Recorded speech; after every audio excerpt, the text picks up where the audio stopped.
Assalamualaikum, salam sejahtera, Om Swastiastu, Namo Buddhaya. Kembali lagi bersama saya Dr. Patrick Indrajaya dari Dokwiti Indonesia. Hari ini kita akan memulai webinar ini dengan penyampaian materi etik terlebih dahulu. Ini sedikit informasi mengenai kode etik kedokteran. Seperti yang kita ketahui, pasal 21 kode etik kedokteran bahwa setiap dokter wajib senantiasa mengikuti perkembangan ilmu pengetahuan dan teknologi kedokteran atau kesehatan. Yang dimaksud dengan perkembangan ilmu pengetahuan dan teknologi kedokteran atau kesehatan adalah termasuk aspek etik, kedokteran, disiplin, dan hukumnya. Seorang dokter wajib mengikuti kursus, pelatihan, dan acara ilmiah yang diakreditasi organisasi profesi, yaitu Ikatan Dokter Indonesia, guna memperoleh satuan kredit profesi atau yang biasa kita kenal dengan SKP, guna dapat mempertahankan kompetensinya. Surat tanda kompetensi ini pada saatnya menjadi syarat dalam memperbaharui surat tanda registrasi atau STR di Konsil Kedokteran Indonesia, guna mengurus izin praktik dalam siklus 5 tahunan. Pengamalan pasal ini dapat berupa mengikuti webinar yang kita lakukan hari ini. Semoga webinar kali ini dapat bermanfaat dan semakin menambah pengetahuan kita seputar topik yang akan dibicarakan pada hari ini. Sekian materi etik dari saya. Terima kasih.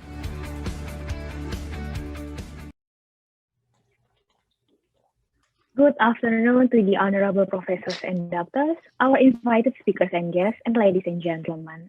Welcome to the Indonesian Society of Allergy and Clinical Immunology ISAI and Asia Pacific Association of Allergy, Asthma and Clinical Immunology webinar for APAACI Allergy Week, COVID-19 Allergies and Vaccine. It is my pleasure to be the MC for today's event. My name is Agnia Amalia. To begin the opening ceremony with the blessings, I would like to invite Professor Ruby Pawankar, MD, PhD, to lead the opening of the event. Please welcome Professor Ruby. Professor Ruby Pawankar, MD, PhD, is the President of APAACI and the past President of WHO and Professor of the Department of Pediatrics in Nippon Medical School, Japan.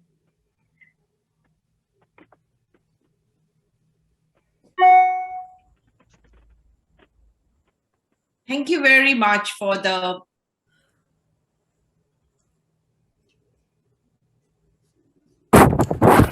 Do I speak? Hello, everyone. Good morning, good afternoon, and good evening to you, depending on where you are. I bring greetings to you from the Board of Directors of the Asia Pacific Association of Allergy, Asthma, and Clinical Immunology, APAACI, of which Iris is also a board member. And this week, we are celebrating APAACI Allergy Week on the topic COVID-19, allergies and vaccines, understanding the facts and the myths. It is our great honor to partner together with the Indonesian Society of Allergy and Immunology, which was actually founded by Professor Karnan, who was also the founder of APAACI. So we are greatly honored to have this joint seminar to address the issue that is titled in this Allergy Week. I also would like to express my sincere gratitude to Professor Walter Canonica, who is a name that is known to everybody in the field of allergy, doesn't need an introduction. But most importantly, not only is he a leader in the scientific world, he has been a mentor to many people who are now leaders in their own capacity, and also has mentored me in my presidency of the World Allergy Organization. So I would like to give him a special applause for his generosity for being here with us today. So with this, I would like to welcome all of you in the audience and hope this seminar and this webinar would be useful to you and you will enjoy every aspect of it. Thank you very much. Okay, thank you very much, Professor Ruby, for the remarkable opening speech.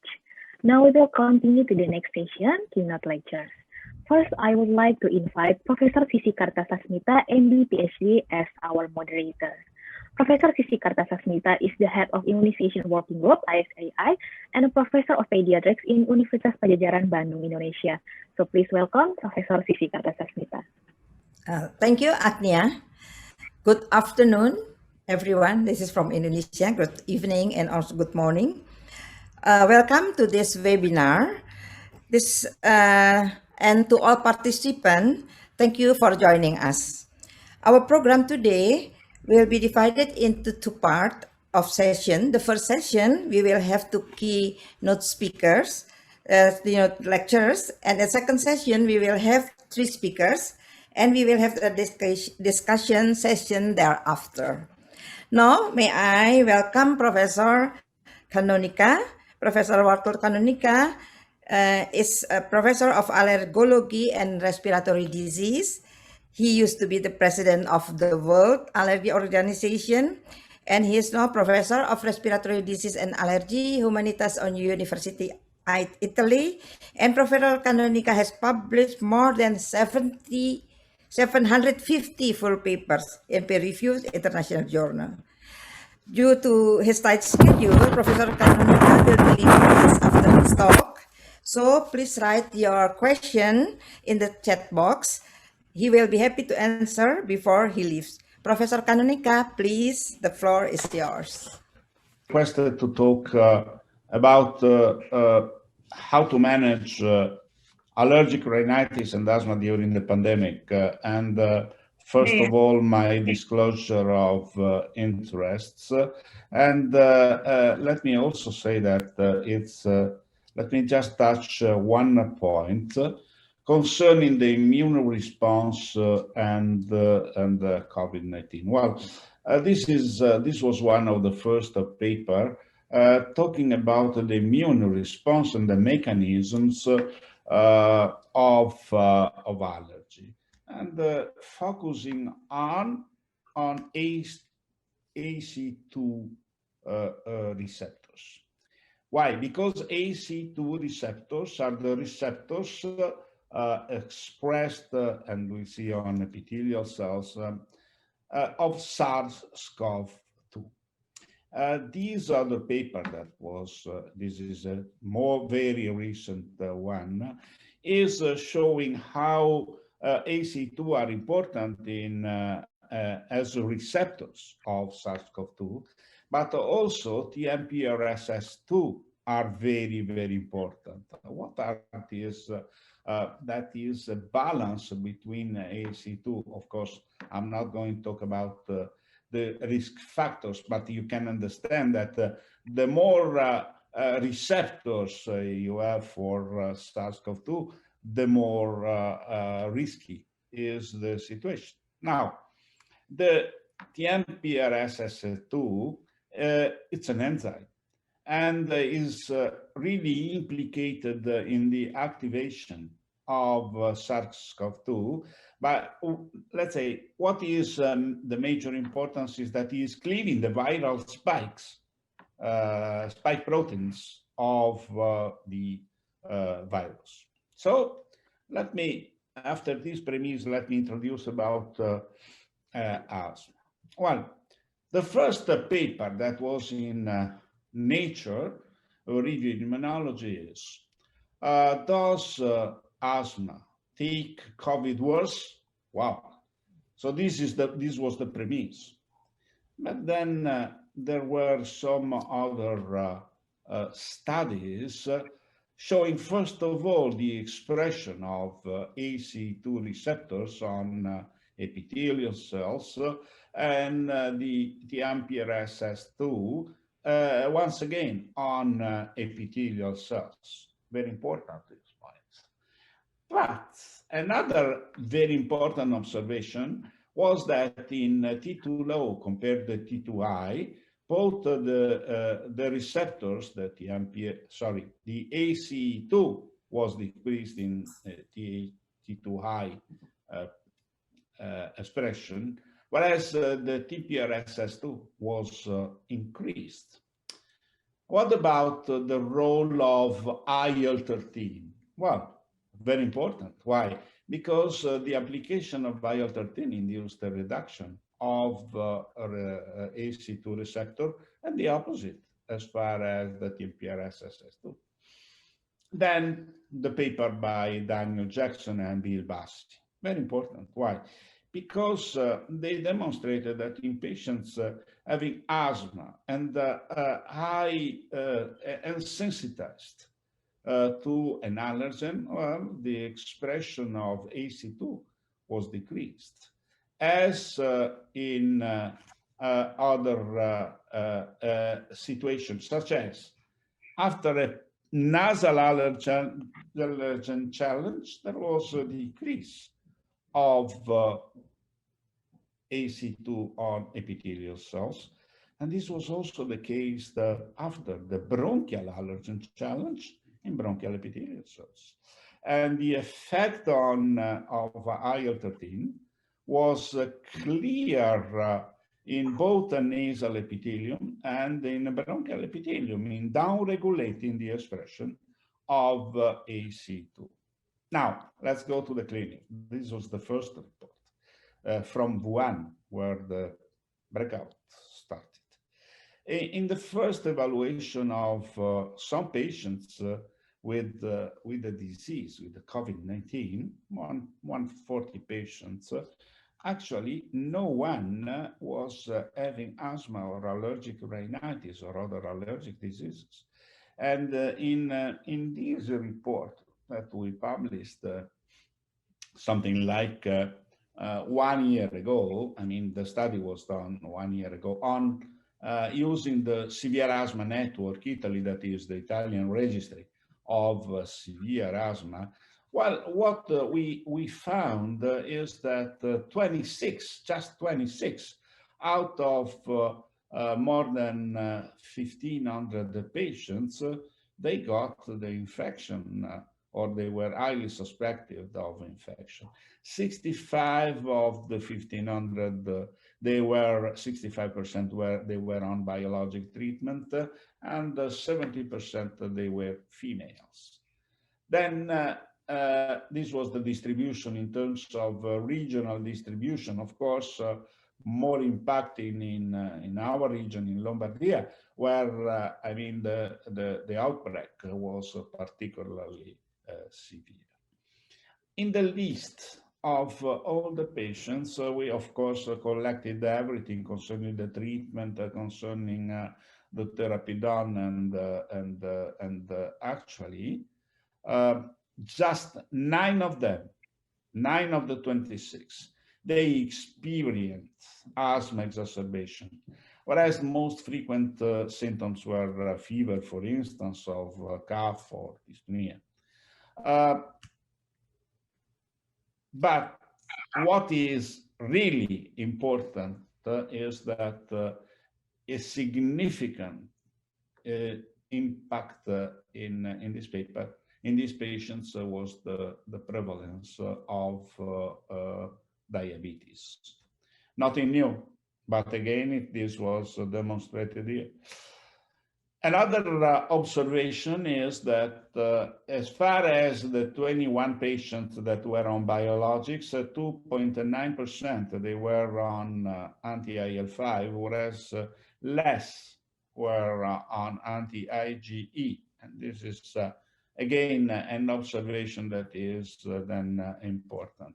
So to make a long story short, the key messages were, well, in our cohort, the severe asthma patients, I mean, we are not supporting the concept that asthma is particularly susceptible to SARS-CoV-2 infection.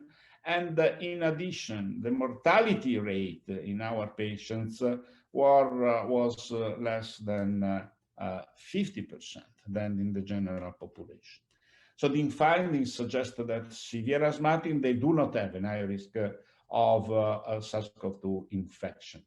And in addition, I mean, how to manage? Well, first of all, the general rules about the mask use, the social distancing, and the lockdown rules of prevention, and of course, to properly use asthma medication.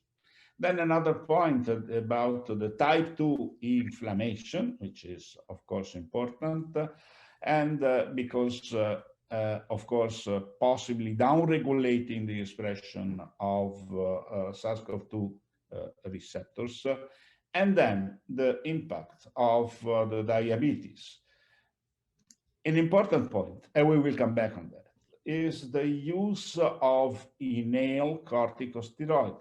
And at that time, 1 year ago, we actually, accordingly to some evidences, we thought that, and we claim that it might prevent or mitigate the infection of coronavirus.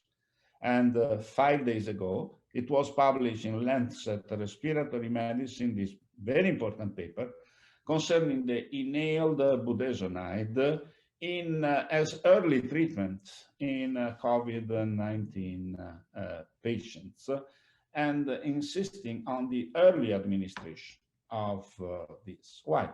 Well, first of all, what's the background? The background is the fact that,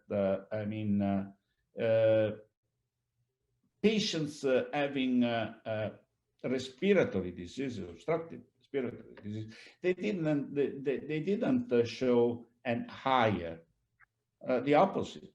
These cohorts, they had a reduced COVID-19 infection. And so some patients were studied using 800 microgram of dry powder of budesonide using a turbohaler daily, of course. And the primary endpoint was the COVID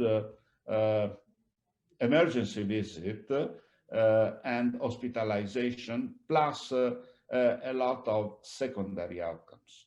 The primary outcome is here reported, and the difference is clear-cut.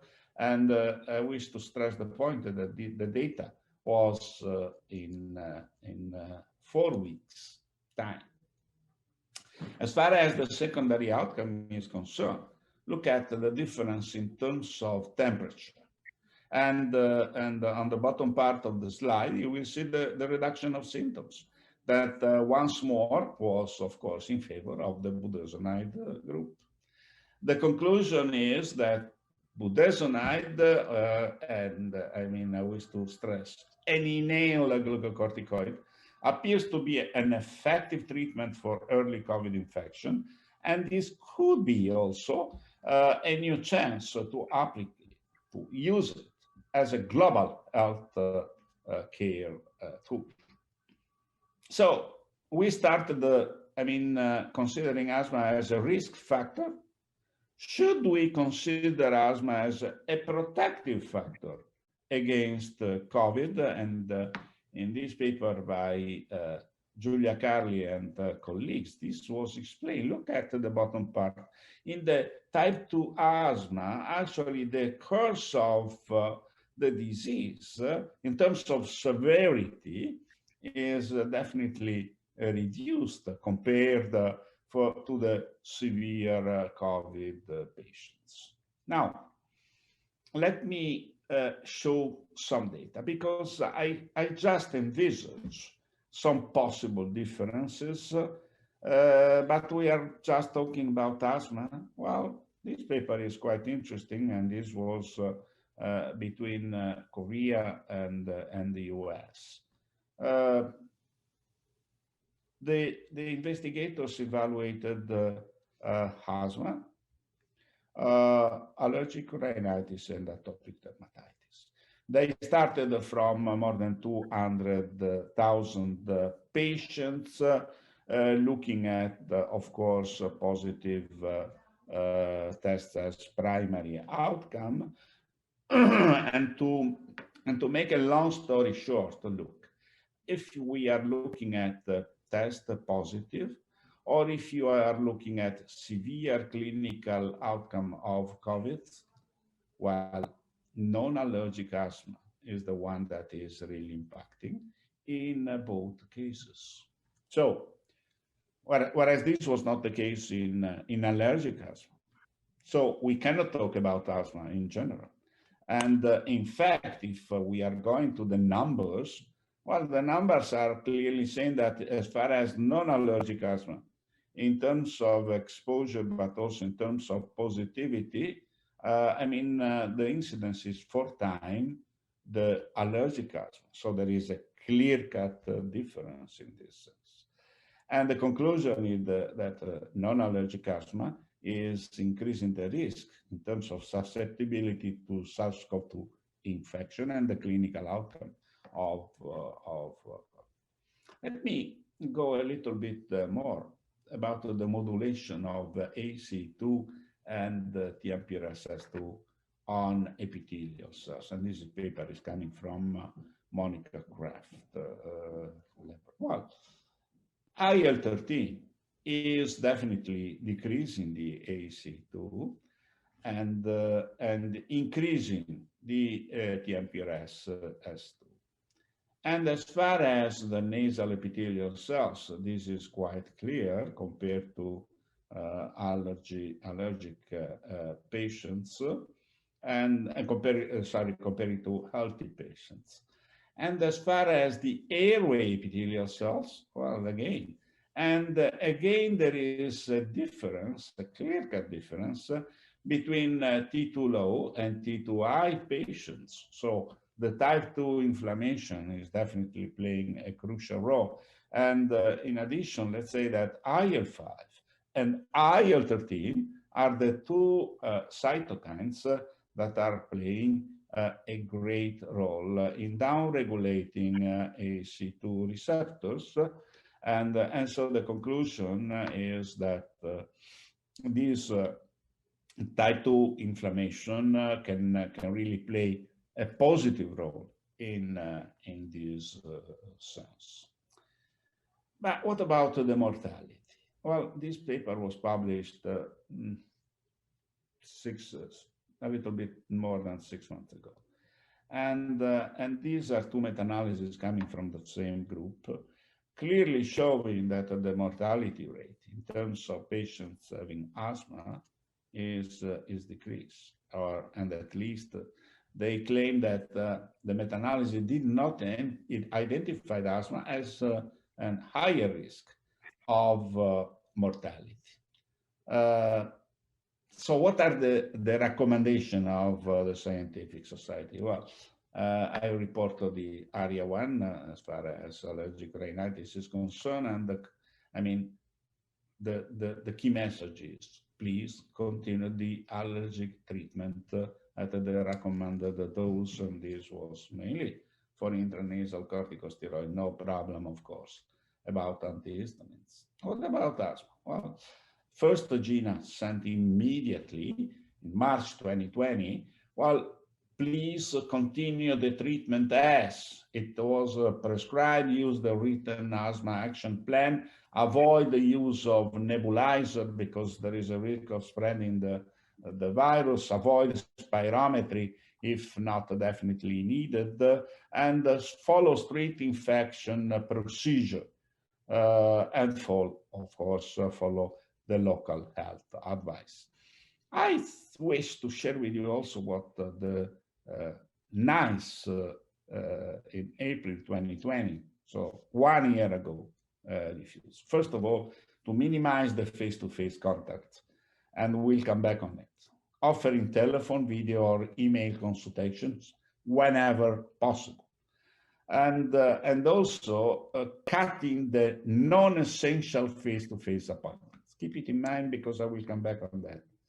And as far as patients on biologic treatment, they should continue the treatment, and if possible, they should be trained to use self-administration. And carry out routine monitoring on biologics remotely, if possible, and this is, of course, linked to the self-administration. As far as corticosteroids, well, continue the use of inhaled corticosteroids. As far as the oral corticosteroids, this should be really monitored with the doctor, and follow the personal asthma action plan. Now, let me switch to this interesting data. Why? Because all the organization, and I didn't mention the national societies, of course, they supported the continuous use of the treatment during the pandemic. And this is a study that was, a study on adherence to controller inhaler use in a huge population, were collected using a digital platform, but through digital medication monitor. And for the first time in my life, I would say, that was a great success. Why? Because if you look at in 2 weeks, there was an increase of adherence to treatment in asthma patients. And I think that this is an outstanding result that should be considered for the dissemination and education of the scientific societies. Let me go to another aspect that is concerning the biologics, and just to introduce the topic. Well, in this survey that was published something like 1 year ago in almost 500 patients using biologics targeting type 2 inflammation. Actually, here are the numbers of the patients, very, very few on dupilumab, because at the time this was not on the market in Italy. But what I wish to stress is that the confirmation of SARS-CoV-2 infection was in a restricted number of patients, very few, and also all of them they recovered from the infection. So the suggestion is that biologic treatment should go ahead in these patients. And in this other study that is quite important because it spread all over the world, including Wuhan, there was I love this cartoon. Why? Because it's considering T2 asthma and non-T2 asthma, with describing also the mechanisms. But what I wish to say that the key message is that in the T2 asthma, there is a lower infection and there is a decrease in severity and in mortality. Whereas on the other side, unfortunately, there is a high risk of COVID infection. There is an increase of severity and also in lung destruction. Now, the current recommendation is to go ahead with the treatment properly, but please keep in mind, this is including inhaled corticosteroid and biological therapies. And being this the case, let me spend a very few words on the biologics specifically. The World Allergy Organization, with this statement, evaluate what we know about each of the ones on the market in the world. I'm talking about omalizumab, mepolizumab, oralizumab, and dupilumab. They reported also what indicated by all the other international societies. But the key message, they say, there is no reason to stop this treatment in severe asthma patients. Also because stopping biologics might need to increase some other treatments, such as the oral corticosteroids, that might be risky in these patients, if not properly used, because of course the OCS has a role in treatment, but in some specific patients. And in other words, the ratio cost-benefit as far as the biologics is concerned is in favor of the benefit. And So we must maintain the control treatment, and we should also include in this the biological therapies.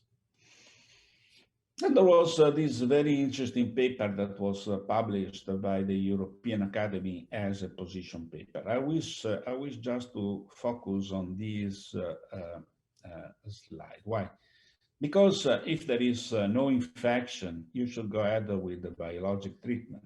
Whenever there is recovering from the infectious disease, you have to reestablish this kind of treatment. But if there is a positivity, well, you have to deal with a different situation. And once again, I mean, this is a personalization of the treatment depending on the clinical situation of the patient. I wish to give you this paper that was then published because is a summa of the evidence-based data concerning the treatment of asthma and COVID, and asking, of course, first of all, reassuming what are the indication of all the societies, but also when to restart and continue the medication, how to avoid the triggers, to implement the awareness on inhaler techniques. But I wish to focus on these points. Remote care. Why this? Well, because this is allowing me to introduce another point, allergen immunotherapy, that is a crucial part of treatment for our patients.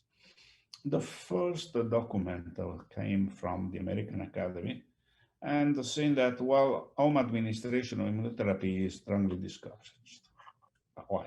They didn't mention at all sublingual immunotherapy, which actually was also the case in this other paper that was showing how to run a virtual division. And as far as allergen immunotherapy is concerned, they say halted all immunotherapy in accordance of the quadruple AI suggestion for 4 weeks. Well, a few days later, on April 8th, 2020, we published in the same journal, the Journal of Allergy and Clinical Immunology, that actually sublingual immunotherapy is definitely a better solution to admit the possibility for the patients to go ahead with the treatment. And the statement of the European Academy that came a little later actually divided how to manage in non-infected or in diagnosed COVID allergic patients. In non-infected individuals, I mean, the suggestion was go ahead with the sublingual immunotherapy and go ahead also with the subcutaneous immunotherapy. And this is the difference with the American Academy. But nonetheless, I mean, we stressed how sublingual immunotherapy is offering the possibility to taking it at home. So avoiding the need to go to the allergy clinical doctor office. And this is definitely reducing the risk of being infected during the outbreaks. So I think that this is in line with the concept of the remote control and also the treatment at home, self-administration, as we mentioned for the biologics. Whenever there is a diagnosed COVID infection, I mean, we should stop for a while allergen immunotherapy. Nonetheless, this paper was very, very recently published by Oliver Farr and colleagues. This is a survey, and I have to say that we have another survey not yet published that is confirming it, that actually allergen immunotherapy during COVID pandemics gave no concerns as far as tolerability in real life. Now, how to deal an allergy clinic, an asthma and allergy clinic? I already mentioned this from the US that was published in late March. Then another paper that suggested how to manage, and our paper that came on April. Now, digital medicine. Biologic home delivery, I would say also sublingual home delivery. So we should organize with the pharmacy the possibility to send home the preparations. And then if the case, the biologics, for the treatment with biologics, we should refer to the allergy or asthma centers in other. And of course, it's important to use an online platform.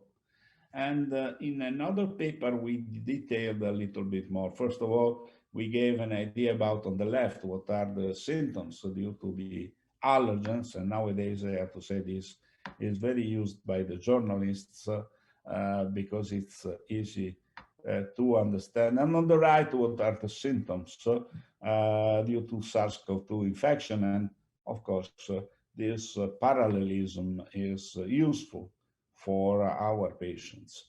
And we stressed how telemedicine, both for rhinoconjunctivitis and for asthma, are the two major points in the beginning on how to deal from an allergy clinic during the outbreaks.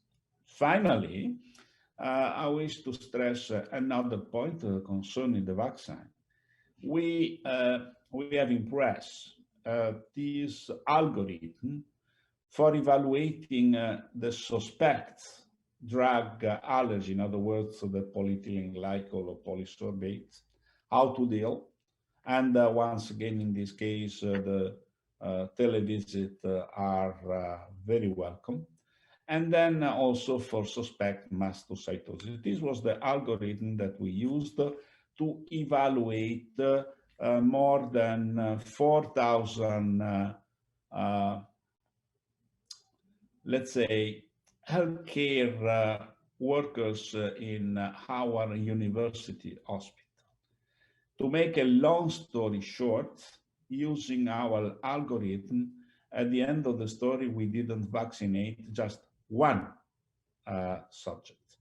And whereas it was possible, of course, to use also a vaccination with using a desensitized protocol.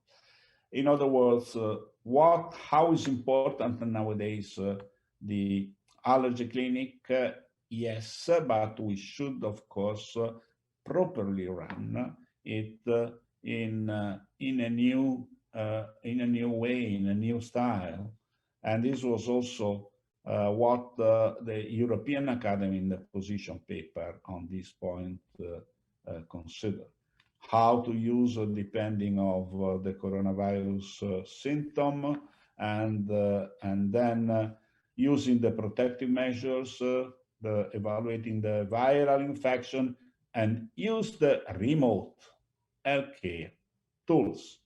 Why? Because this is one of the ways to go between physician and patients, a multidisciplinary approach, and then as far as possible to have everything about the patients in the healthcare files. Digital health solution.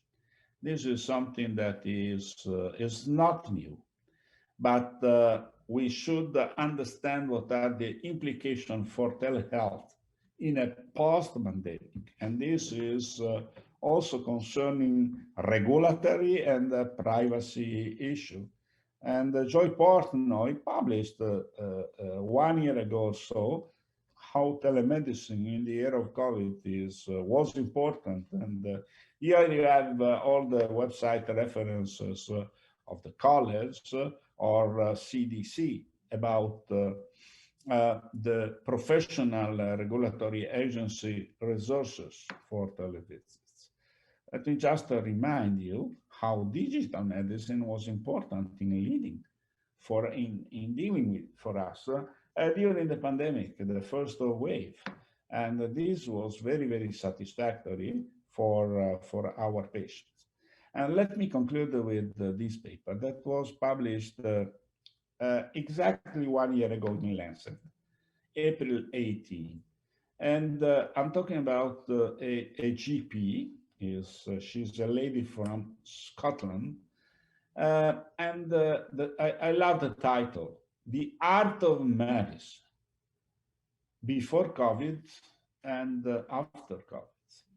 Well, we have been said for years about telemedicine, teleconsultations, and so on.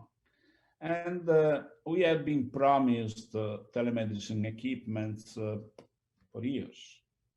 Then, due to COVID, this suddenly happened. And we cannot ignore this message.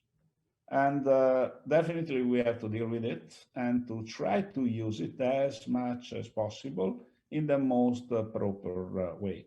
Let me briefly conclude that in asthma there is low incidence in SARS-CoV-2 infections due to the immunological mechanisms mainly related to type 2 inflammation. Asthma control and adherence is one of the most important points, and in diabetes is of course playing a negative role, and we should go ahead with the biologic treatment as for allergen immunotherapy, mainly sublingual immunotherapy. The allergy clinic should be modified and should learn how to deal with of course, the regulation, but how to deal for the best management of patients, of course, including the digital medicine that showed us how important is this. With this, I have to thank you all for your attention and mainly my co-workers in Humanitas University. And if you wish to contact me, here is my mail. I thank you very, very much for your attention. Okay, thank you very much, Professor Canonica, for your very clear and informative presentation, new information. I hope we can continue with discussion. Is there somebody who want to raise the hand, or I want to see the chat in the chat room. Oh, there's not yet. Maybe everyone or everybody will ask. Prof. Zaki, please. Cissy, thank you. I'm Saifuddin from Indonesia. Thank you very much for your presentation, Professor Giorgio. I have two questions. The first is the use of corticosteroid inhalation in asthma patient may block some virus receptor in airway in the airway. Maybe it also happened in coronavirus. So the risk of coronavirus infection in asthma is lower. What do you think? Well, I can answer that. If we are talking about inhaled corticosteroids, the answer is quite clear. I mean, there is a paper that I mentioned that was published April 8th or April 9th, so 5 days ago, showing that budesonide is preventing. And being this the case possibly in a while, we will have new recommendations of using also in non-asthmatic patients budesonide as preventing as early treatment, you know. And so this is really a great news for all our patients. I would be more careful about the use of oral corticosteroids. Of course, they have to be used in patients when there is a clinical need. But I mean, we shouldn't forget that oral corticosteroids is not just an anti-inflammatory treatment, but is also immunodepressant. And so being immunosuppressor, in this occasion, I wouldn't risk so much. In addition, if we are talking about vaccinating our patients, well, it might be negative to combine oral corticosteroids and the vaccine. So we should be very, very careful. When we are talking about steroids, we should distinguish very, very well about inhaled corticosteroids and systemic corticosteroids. But in short course is still okay for oral corticosteroid? If definitely needed from a clinical viewpoint, I would never say no, because the health of the patients is the priority. But I would be reluctant to use steroid. We currently have a lot of data that the oral steroid is very, very risky for our patients. There are important data showing that oral corticosteroids, as it happened in IPF, in pulmonary fibrosis, the data are demonstrating that the use of oral corticosteroid is decreasing the survival of our patients. And in addition, there is an increase in mortality of severe asthma patients that is also dose dependent with the oral corticosteroids. And in addition, because of the side effects, we are paying a lot of money for treating our patients on OCS, on oral corticosteroids, for the side effects. So nowadays, we really have to rethink the use of oral corticosteroid. I do understand that they are cheap and they are working, but I mean, cheap doesn't mean that if I'm able to induce, unfortunately, diabetes or some other fat, I mean, then I have to pay a lot for treating the patients also, because I mean, this is something that is going ahead for life. May I have one more question? Okay, please. My second question is, in our experience in allergic patient and also COVID infection, they have the low level of vitamin D. As we know, the vitamin D can encounter the H2 receptors. What do you think about this? Can we give the high dose vitamin D of the COVID or allergy? There are some data. There are some data showing that the use of vitamin D might be helpful. I personally didn't pay too much attention from a clinical viewpoint to use it because I was much more concentrated on other treatment, but there are some reports. So, I mean, at least as far as I know, there are no negative reasons for using it. Thank you very much. Okay, thank you. Morgan, one more, if you mind. Please, Prof. Ruby. Thank you very much, Professor Canonica, for the wonderful lecture as usual.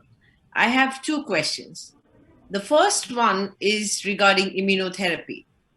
As you know, if a patient is on injectable immunotherapy and if in-person visit is not possible, is it possible to temporarily switch to a sublingual immunotherapy using a similar extract from the same pharmaceutical company?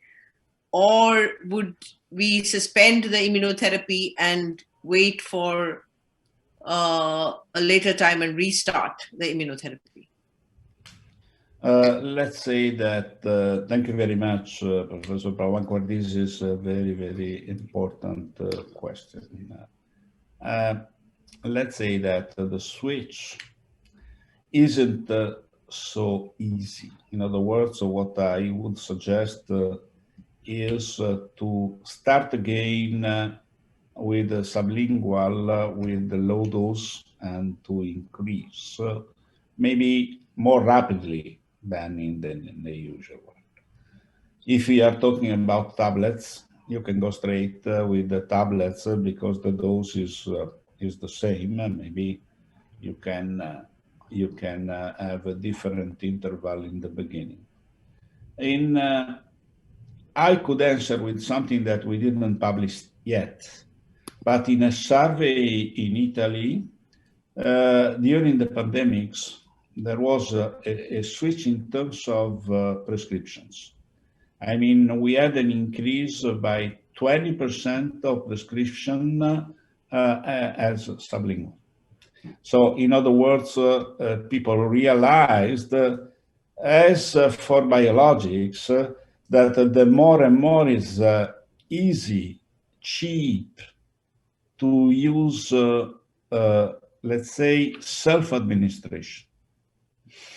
And in addition, if I may, think about how cheap is the self-administration in terms of time, in terms of costs for reaching the clinic or the doctor office. And so you could ask, well, yeah, but what about the management? That's why, I mean, digital medicine is now becoming important. So, in other words, you can follow the patients properly and you can save money. Thank you. And actually, that is very important because very often patients are reluctant to visit the hospital because they feel that the hospital is a bigger risk for getting infected with COVID. I have one more question, Professor Cissy. May I? It's depend, Prof. Can you stay for a moment? Yeah, Prof. I mean, it depends how long is the question. Yeah, very short. But it's very important because it is in relation to the theme of this Allergy Week. You just published, Enrico from your department published a very important paper on the risk analysis and the risk stratification for vaccines and how to manage. So how would you suggest for someone, we know that if someone is allergic, I mean, the CDC recommendation, FDA recommendations in Singapore, recommendation in Philippines, there's a lot of difference in the recommendations. For example, in Singapore, even if you have allergy to foods, they will not administer the vaccine. So if there are patients with severe allergies, but do not have necessarily any history of allergy to PEG or any history of allergy to vaccine, how would you risk stratify those patients?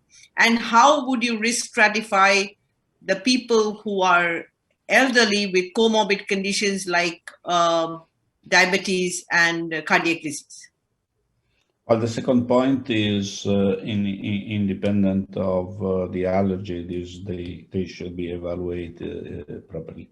As far as the allergic reaction to the adjuvants, as you mentioned, of course, you have to evaluate, first of all, I mean, which kind of vaccine is the patients going to have. Because, of course, the polyethylene glycol and polysorbate are containing different vaccines. But then you can have also the skin test if necessary. And this is one of the possibilities to deal with and to evaluate how is the reaction. And as Enrico Effler described, if the case, you can have a desensitization. So, I mean, having maybe a fractionated level Graded. of vaccinate. So I think that is this is a step forward.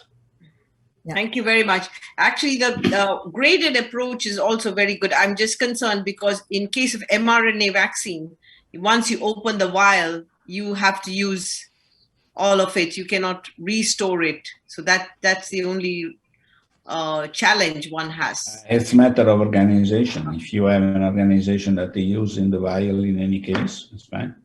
Okay. Thank you very much. Thank you. Okay, thank you very much. Sorry, due to the limitation of time, I have to close this session. Thank you very much, Professor Canonica. You late for 15 minutes. Then, okay, thank you very much. Thank you very Big applause much. for him. Okay, bye-bye. And we will continue with our next speaker. Our next speaker, I would like to invite Professor Ruby Pawankar. The Professor Ruby is now the president of APAACI.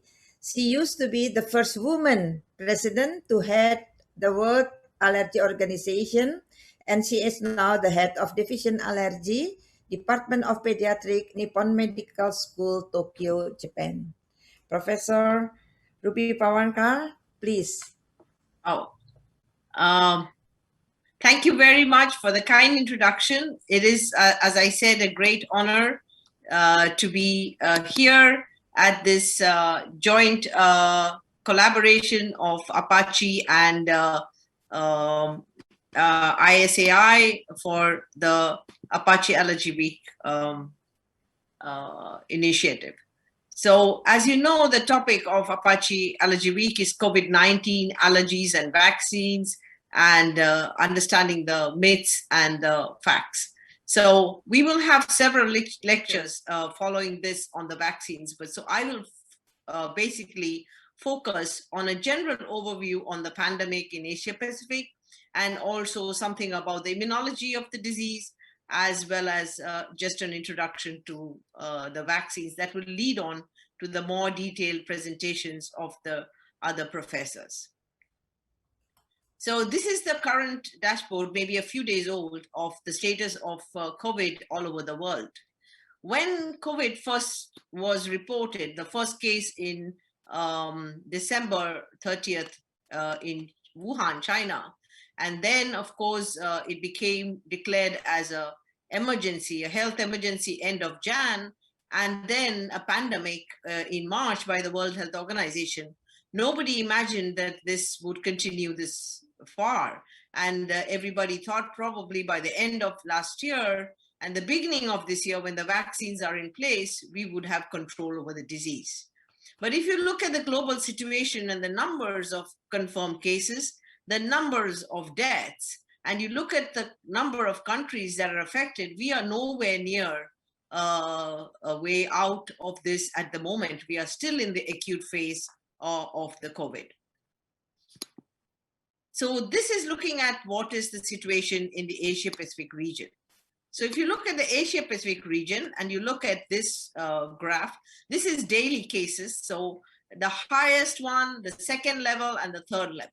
If you look at the highest one, and I'm sure you heard it in the news, that this is the sudden surge that you can find in India, that they have actually exceeded their first surge that occurred last year. The number of cases, and as of today, just in Delhi, there are over 17,000 cases just today in New Delhi. So that they have become now the second largest number of cases in the world. Following India is Indonesia and then Philippines. So you can see these three countries are still pretty high. And then of course we have Japan, Malaysia, and so on at the next level. When you look at the deaths, you find a similar pattern. Again, India, really very high, increasing number of deaths in the recent days, followed by Indonesia and then Philippines. Again, showing very clearly that the pattern is quite similar in these countries. And to some extent, one would also probably think that there is potentially also more difficulty in managing the precautionary methods in these countries as compared to when there was a very strong lockdown last year. So as Professor Canonica has already mentioned, I just want to give a brief on the immunology of COVID-19. Now, we all know that COVID-19 is caused by the SARS-CoV-2 virus, SARS, sorry, the typo, SARS-CoV-2 virus. And this SARS-CoV-2 is the virus of COVID-19, but for SARS, one that occurred in 2002 and 2003, SARS-CoV-1, the receptor was the same. It was the ACE2 receptor that was also the receptor for binding of the SARS-CoV-2 virus. So if you can see the structure of this virus, there are many proteins. There's the spike protein, the membrane protein, the nuclear protein, envelope protein, and all these proteins have different functions like binding to the cell, causing viral replication, causing dampening of the interferon gamma, then apoptosis of the cell, and so on. So there are a variety of different functions these different proteins have. But it is this spike protein that is very key, and it is against this that many of the vaccines that are developed are actually targeted. So the SARS-CoV-2 virus binds to the host cell, the epithelial cells, the type 2 pneumocytes, and the vascular endothelium via this ACE2 receptor. Then they go into the bloodstream, and via the bloodstream, they manage to enter different organs of the body and cause a more systemic inflammation. Now, in Wuhan, when this was first reported, about 140 hospitalized cases were looked at. And these were the different symptomatology and the comorbidities that were mentioned. And you can see here fever, cough, fatigue, gastrointestinal symptoms, chest tightness or dyspnea were observed. And of course, lymphopenia and eosinopenia were found. The common comorbidities were hypertension and diabetes, and of course, less common COPD and urticaria. But what was not reported at all, as already mentioned by Professor Canonica also, asthma, allergic rhinitis, atopic dermatitis, food allergy, were hardly identified as comorbidities. And then the severe patients, of course, had a high frequency of the respiratory rate, the oxygen saturation was lower, much lower than 93%, and of course the oxygenation index also. And these severe patients had ARDS and also led to cytokines syndrome.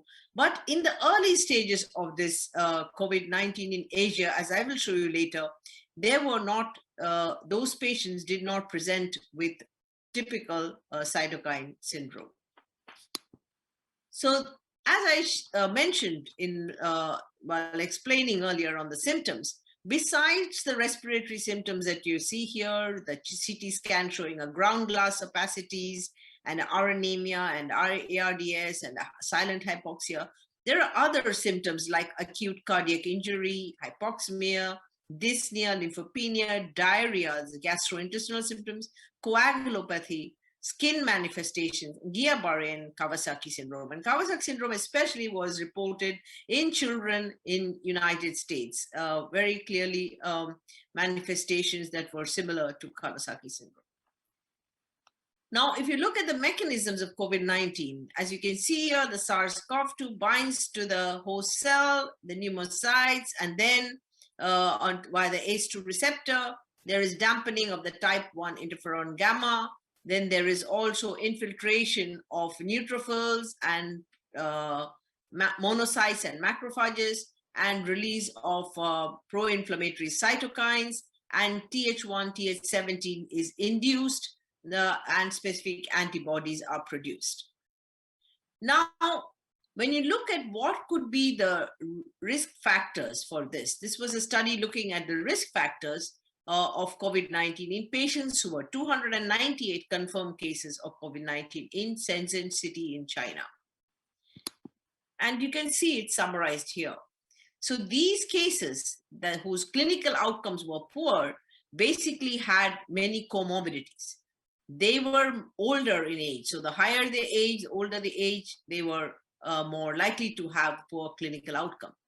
higher CRP, higher IL-6, and higher ESR. So these were considered the risk factors for severe pneumonia, and also this resulted to time until viral clearance was also much delayed. So when we simplify this COVID infection, you can simplify it to stage 1, stage 2, and stage 3. Stage 1 is the viral phase, which is mild, and they basically get fever and dry cough, diarrhea, headache, some lymphopenia, increased prothrombin time, increased D-dimer, and LDH. It's basically milder form. Then you have the pulmonary phase, where there is a dyspnea or shortness of breath, hypoxia, abnormal CT imaging, the ground glass opacities, low normal procalcitonin. And then you have the hyperinflammatory phase, or the cytokine syndrome phase, cytokine storm phase, where you can see ARDS, shock, cardiac failure. And here you can see, in addition to CRP and LDH, high IL-6, D-dimer, ferritin, troponin, NT, pro-BNP are all elevated. Now, we all know that these are the different potential therapies, so I'm not going to go through them. It's now widely being used in different, some of them like HCQ are used in some countries, not really so common in other countries. Again, convalescent plasma, so some studies have shown they are effective, others have shown they are not necessarily so effective. But again, for more severe cases, corticosteroids and a variety of anti-inflammatory cytokines like IL-6 inhibitors, IL-1, IL-2, and JAK inhibitors. Now, when a person gets COVID-19 and they go into mild to moderate or severe to critical, what exactly happens? In the mild to moderate, basically the inflammation is regulated. So there is a balance between the pro-inflammatory cytokines like TNF-alpha, IL-1, IL-6, and the anti-inflammatory like IL-10, IL-1 receptor alpha. And this results in a mild to moderate pneumonia, viral clearance, and therefore a resolution of disease. And there is, of course, efficient interferon production. On the other hand, those that go into the severe or critical form, they actually have an impaired interferon gamma production and activity. And this results in viral persistence, viral PAMPs, and the tissue damage DAMPs. They all act towards an exacerbated inflammation and a cytokine storm. And this results in chemotaxis, a variety of polymorph nuclear cells and monocytes, and clinically into ARDS, multi-organ failure, and death. So what happens is, like, what you see is like a mass-like inflammation that is occurring in COVID-19 that is confined to the lung, parenchyma, and alveolar tissue. And the cytokine profile that you can see here is notably increased IL-1 beta, IL-2, IL-6, IL-17, IL-8, TNF-alpha, and CCL2. Now, this was a very interesting study where these researchers who were actually taking care of these patients were looking at the levels of different cytokines in patients who were admitted in the ICU, the more severe ones, versus non-ICU cases and controls. And as you can see here very clearly, that the plasma concentrations of IL-2, IL-7, IL-10, GCSF, IP-10, MCP-1, MIP-1 alpha, and TNF-alpha were all higher in those who were in the ICU, that with the more severe cases, than in the non-ICU patients. So to having seen this kind of a cytokine profile and increase in different inflammatory markers, what are the potential biomarkers of cytokine storm that we can consider? Well, there is also C-reactive protein, which may be non-specific, but it is C-reactive protein. Then the TLC, D-dimer is increased, LDH is increased, ferritin is increased, procalcitonin, and then CD25 or IL-2 receptor alpha, interferon gamma, and IL-1 beta. These are the different markers that you can consider as biomarkers of the cytokine storm. Now, having talked about basically the clinical manifestations, the progression to severe disease, the remaining mild and controllable, resolving mild to moderate disease, and looking at the cytokine storm, the immunological mechanisms, and the biomarkers of cytokine storm, I'd like to move to some of our surveys that APAAACI has done in the region. So we looked at 14 different countries, but this was very early in the onset of COVID-19. So it was around last May or so. We sent out a survey to all our member societies, and these were a collated result of the situation in their countries. So what we looked at is a few parameters, because of course everybody was like so busy with taking care of the patients. We could not obviously do a very, very strong survey looking at things very minutely. But in the survey, we looked at some key factors. So one of the factors was looking at the severity of COVID-19 infection. At that stage, you could see there were asymptomatic positive cases. There were acute respiratory infection was quite high, pneumonia was there. But ARDS and cytokine storm was not so widely seen in the early stages of disease, but later on more severe. Whereas in contrast to this, you can see in US and Italy and France, this was quite high. The ARDS and cytokine storm syndrome was very, very severe in those countries. When we looked at the comorbidities of these COVID-19 patients, and you look at the different comorbidities we addressed, you can see that hypertension, diabetes, cardiac disease, COPD are common comorbidities with these COVID-19 infected patients. And this was quite similar to what was seen in the Western countries, in Europe and in US. On the other hand, you can see asthma, which normally should be a risk factor for viral infections, but asthma and other allergic diseases were very, very almost low, very low or almost non-existent, very, very low in these COVID-19 patients.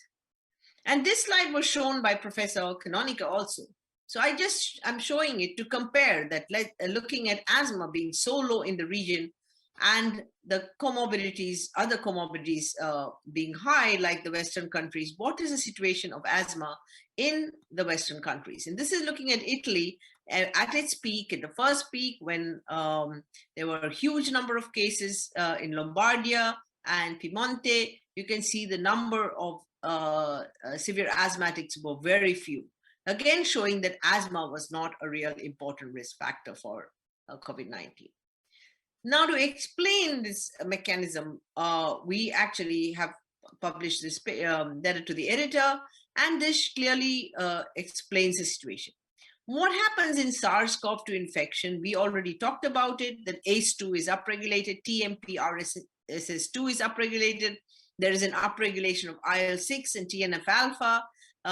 Of course, interferons are downregulated, increased inflammatory macrophages, increased CD8 positive cytotoxic T cells, T lymphocyte exhaustion and lymphocytopenia, and the cytokine storm. So what happens here is you get the macrophage then goes into an aberrant antiviral immunity, and you get the M1 type of inflammatory macrophages that actually keep this kind of inflammation, viral persistence. On the other hand, in allergic disease, just allergic disease, asthma, what happens in asthma, type 2 asthma, there is a reduction in AC2 expression and TPMP-RSS2. And of course, there is an increase in MBL and SBD2. Now, MBL and SBD2 actually compete with SARS-CoV-2 for the ACE2 receptor. And so increase of this actually prevents binding of the SARS-CoV-2 virus to the ACE2 receptor. Then there are increased reprogrammed macrophages, increased ILC2s and NK cells, induced NK cells, and adaptive immunity like CD4 positive T helper cells are increased. And as also mentioned earlier by Professor Canonica, the use of inhaled corticosteroids and of course biologics like anti-IgE will have additional effects by thus controlling and preventing the viral infection of these asthmatic patients. So you have a trained immunity. The macrophage goes into a trained immunity, and you get the M2 or the reprogrammed macrophages. And this again was shown by Professor Canonica, again showing that looking at the presence of IL-13 and the presence of IL-13, the absence of IL-13, that in the presence of IL-13, there is a downregulation of ACE2 receptor, both in the nasal epithelium and in the bronchial epithelium. And when you do a challenge also, you can see very clearly that there's a downregulation of the ACE2 receptor expression in the after nasal allergen challenge and also after bronchial allergen challenge. So the key points in this is that severe asthma is not a great risk factor for SARS-CoV-2 infection. And this may be partly due to the adherence, as again, Professor Canonica showed that in the short time that they actually investigated, within a short period itself, there was almost a 15% increase of adherence during the COVID infection, showing that self-containment and adherence can also help mitigate the infection. Other factors, as mentioned below, is the reduction in the ACE2 receptor expression and TMPRSS2 expression, and of course, the use of inhaled corticosteroids might prevent or mitigate the development of COVID infection. The other factor that we looked at, which we thought was very interesting, was to look at the common atopic conditions and skin manifestations in the healthcare workers during this COVID-19 infection. And interestingly, we found that airway allergies like asthma and allergic rhinitis were more predominant in these healthcare workers, and of course, contact dermatitis and atopic dermatitis, but relatively less were the latest allergy or urticaria or ocular allergy or rhinosinusitis. So for asthma, what would we advise? And what is the guideline advice? Basically, the guidelines say, please continue taking care the prescribed medication, particularly inhaled corticosteroids. Please have a very well-written asthma action plan and monitor your clinical condition yourself. Avoid the use of nebulizers. This is very important because nebulizers can increase the risk of disseminating the virus to other patients and to healthcare professionals. So pressurized MDI via a large spacer is the preferred treatment during severe exacerbations, with a mouthpiece or tightly fitting mask if required. So this aspect is very, very clear. So even in patients who are admitted or come in the emergency room, or if we have patients with food allergy or patients with anaphylaxis and they require use of nebulizer, we must avoid the nebulizer and use pressurized MDI with a large spacer. Now, I'd like to just briefly touch upon another aspect that was not touched by anyone in this forum. So just trying to say that air pollution is a huge problem for airway allergies and airway diseases, and also for other diseases. Now, during the lockdown, the skies were clear in many countries around the world. In Delhi, you could see the blue sky, which you can never see in other times. But what does air pollution do for COVID-19? As you can see here, in areas which are highly struck with COVID-19, you could see that the levels of the air pollution like PM2.5 are high. So to summarize that part, I'd like to say the tripling of the infection rate for an average of PM2.5 increased from 10 to 22. So when the PM2.5 levels increased from 10 to 22 microgram per cubic meter, there was a tripling of the infection rate. The other important point was the case fatality rate, that is the deaths to infection ratio, was also strongly dependent on the PM2.5, as well as there was a correlation between PM2.5 and the mortality rate. So basically, chronic exposure to PM2.5 can cause alveolar ACE2 receptor overexpression. So not downregulating, but overexpression. If it overexpresses the ACE2 receptor, there is more opportunity for the SARS-CoV-2 virus to bind, and of course, a greater degree of infection or disease severity. Similarly, high atmospheric NO2 may provide a second hit, causing a severe form of SARS-CoV-2 in the ACE2 depleted lungs, resulting in a worse outcome. And this is just a summary of some of the data that has looked at the air pollution in COVID-19. And you can see here, because this is not a planned study, it's very difficult to do a planned study on air pollution and the disease at this stage. But these are studies looking at what is the situation in real time in these different studies and summarizing the different countries. You can see there is some variation.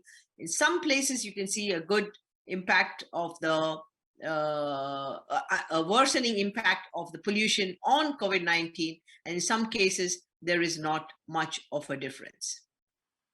Now, having moved from COVID-19, the immune mechanisms, the relation to asthma and allergies, I'd like to now just briefly talk about the current vaccines that we have. Now, if you look at the different vaccines that we have right now, actually, there are more than 200 vaccines being developed, and about 24 or so are under various stages of clinical trials. And these are the ones that we have now in the market. So you have CoronaVac, then you have Sputnik, you have AstraZeneca, Pfizer, Moderna, J&J. Now, of course, J&J is now temporarily paused because of the side effects of blood clots, and so it's not being used right now.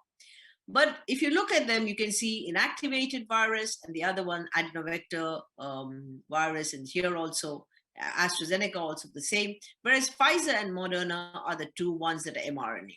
Now, we may think that this is, of course, very new because we've never had an mRNA vaccine. But the science behind using mRNA as a technology for vaccine development is 20 years old. So this is a well-studied science. And that's the reason, because it was well-studied from 20 years back, that is the reason why the industry was able to really do this in such a short time to develop the vaccines. Now, if you look at the efficacy, WHO standard is anything above 50% is acceptable. Now, if you go across the different vaccines, all of them are, say, ranging from 50 to 95%. Pfizer and Moderna are like around 95%. The others range from 50 to 75%, as you can see here with AstraZeneca also. But what I'd like to just highlight is the adverse events. The adverse events are mild and, of course, not so frequent. What you do see is reactogenic effects, which is a good immune response, people having slight malaise or feverish feeling, those kind of symptoms are just reactogenic and not really adverse events. What has been of concern are two things. One is anaphylaxis with Pfizer and Moderna, but it's very, very low proportion, 1.1 per 100,000 doses. And 0.25 per 100,000 doses. So few. If you look at all the vaccines that we've had historically, whether it's polio or measles, all these vaccines have side effects. The difference is they were developed and studied over years, and then we use them. So we never got to hear about it in real time while we were dealing with something of an acute disease. Now we are dealing with an acute disease that's a pandemic, and we are seeing the real-time development of vaccines and their side effects. Of course, we need to take care. So if patients are high risk, we need to follow a certain protocol to risk stratify them and ensure that we can give safe implementation. And the other side effect that was reported initially with AstraZeneca and now with J&J also is blood clots. And this is seen in younger females who are of the reproductive age, and the precise mechanism is still not very clear. Apparently, it is not really due to platelet aggregation, but more of an autoimmune mechanism. It is being studied now by the industry as well as by scientists and clinician scientists also to understand why it's happening. But again, it's so like 4 in a million doses. So it's so low risk. But however, this has resulted in a lot of vaccine hesitancy, which is actually very dangerous because not vaccinating allows us to be more susceptible to severe infection, severe disease, death, and also increased transmissibility and inability to reach what we wish to have, that is herd immunity. Now, the broad spectrum of vaccines, the categories you can see here, they can be RNA-based, protein subunit, DNA-based, inactivated virus, virus-like particle, live attenuated virus, and so on. A variety of different vaccines are being developed. But what do we have in our region?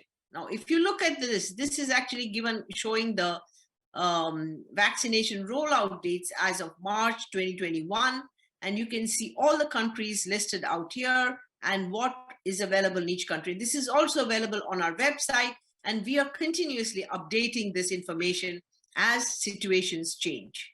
So you can see here Pfizer and AstraZeneca in Australia, and of course in Indonesia you can see Sinovac and AstraZeneca.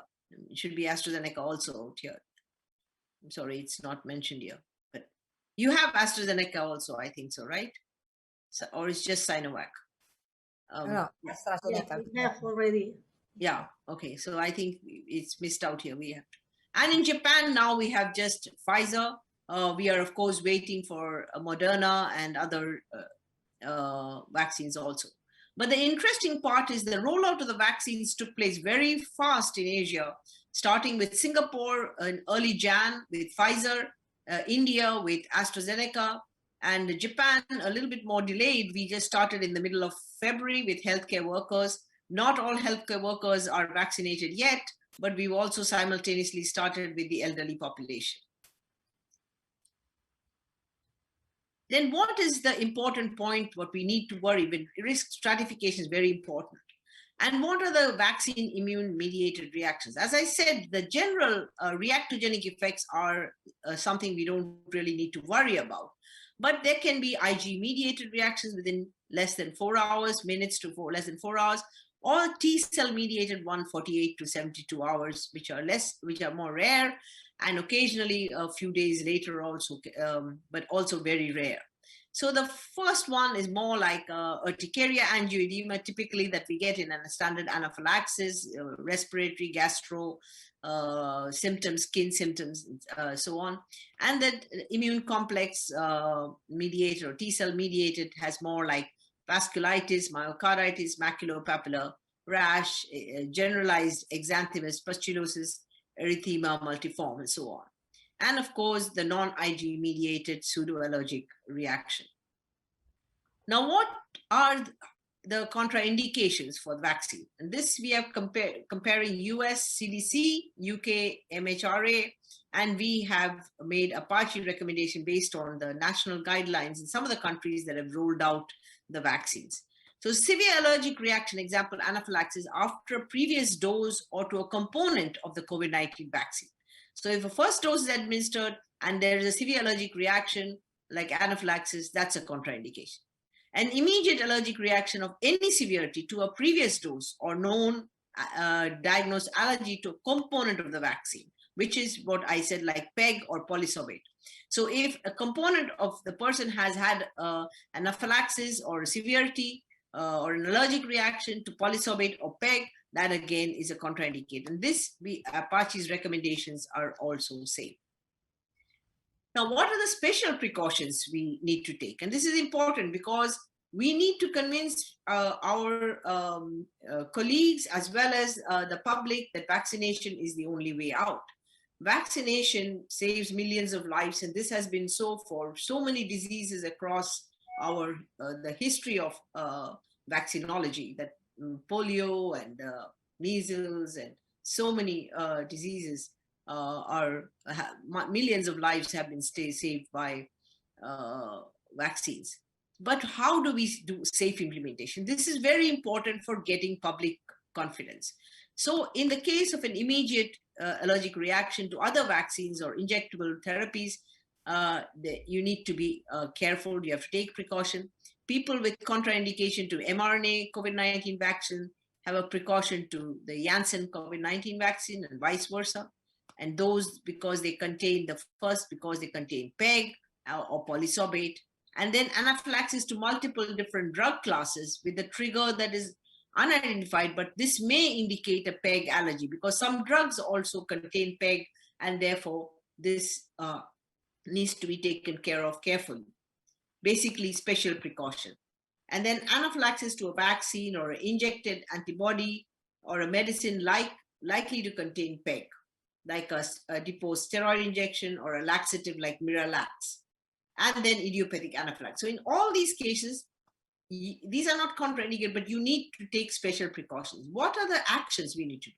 We need to do a good risk assessment. This may be even like doing skin testing, if it is possible, or other ways to do a risk assessment.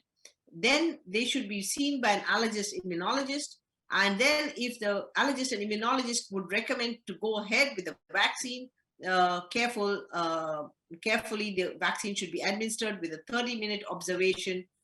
This is for low risk. USA and UK say 15 minutes, but in Asia, most of the countries are observing 30 minutes.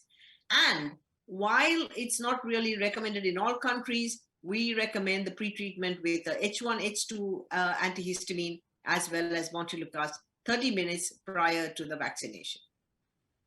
So the clinical approach would be taking a good clinical history. This is absolutely essential. And if there is a positive history of reaction after vaccine administration, and it's not an immediate reaction, then in most cases, no allergy workup is needed. And after contact dermatitis or nodules, consider PATS test or consider PATS test. In almost all cases, the vaccine can be given according to general recommendations. If there is an immediate reaction to the vaccine, then skin testing, there's a history of reaction, then skin testing by prick test or intradermal test should be done, and in vitro IG testing, and vaccine and or its components like PEG should be used for the testing. If it is positive, then if additional doses required, the vaccine may be given in graded doses, as also Professor Canonica said. How we do it depends on the vaccine that we are handling, because it may be more difficult to do it with a vaccine that needs storage at minus 70 or 80 degrees. And if negative, then if additional dose is required, the vaccine can be given according to general recommendation. And if there is a positive history of immediate allergy to gelatin, latex, or yeast, you do also the same process. And finally, so basically what I'd like to say is that vaccines are essential. We need to give whatever vaccines are available in our country, because all of them that have been given emergency approval have over 50% efficacy. We need to do a good, careful risk assessment and do a risk stratification. And if that is done properly, we can avoid the serious side effects. The issues regarding the clot is very, very rare, the blood clot, but those are also now being looked at by industry, the scientists, the regulatory bodies, and the World Health Organization. And finally, I'd like to thank my board. And as you can see here, Iris is right here. She's our board member. We are proud to have her as a board member. And APAACI has many, many activities, including multiple different committees. We welcome many people from Indonesia and all the Asian countries to become part of these different committees, to volunteer your time and expertise, because that is absolutely essential. Anything is possible, and everything is possible by good teamwork, collaboration, friendship, and with a purpose that is very, very targeted and clear. So we as an organization will continue to work for supporting as a task force for COVID-19, giving information to the public and to HCPs, and also to develop the specialty of allergy, asthma, and clinical immunology in our region.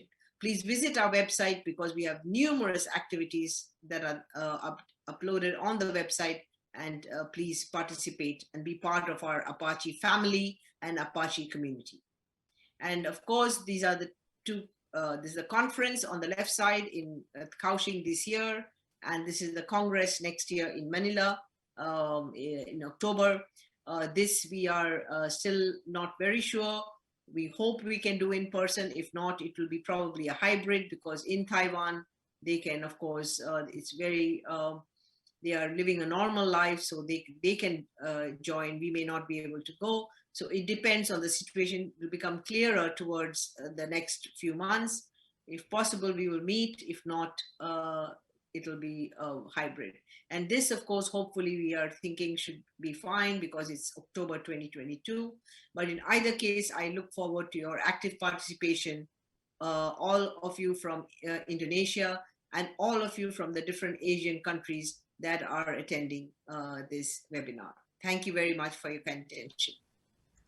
Thank you, Professor Ruby, for your very beautiful, beautiful and update presentation. The question from for Prof. Ruby will be answered together with the other speaker. So please write in the chat box, and then we will discuss after the three speakers finish their presentation. Let us now continue with the other speaker. The next speaker is Professor Iris Rengganis from Jakarta. Professor Iris is professor in the Faculty of Medicine, Universitas Indonesia. She is the president of PP Per Almuni, ISAI, and she also board member of APAAACI. Please, we welcome Professor Iris to deliver the presentation. Please, Prof. Iris. Thank you, Prof. Cissy.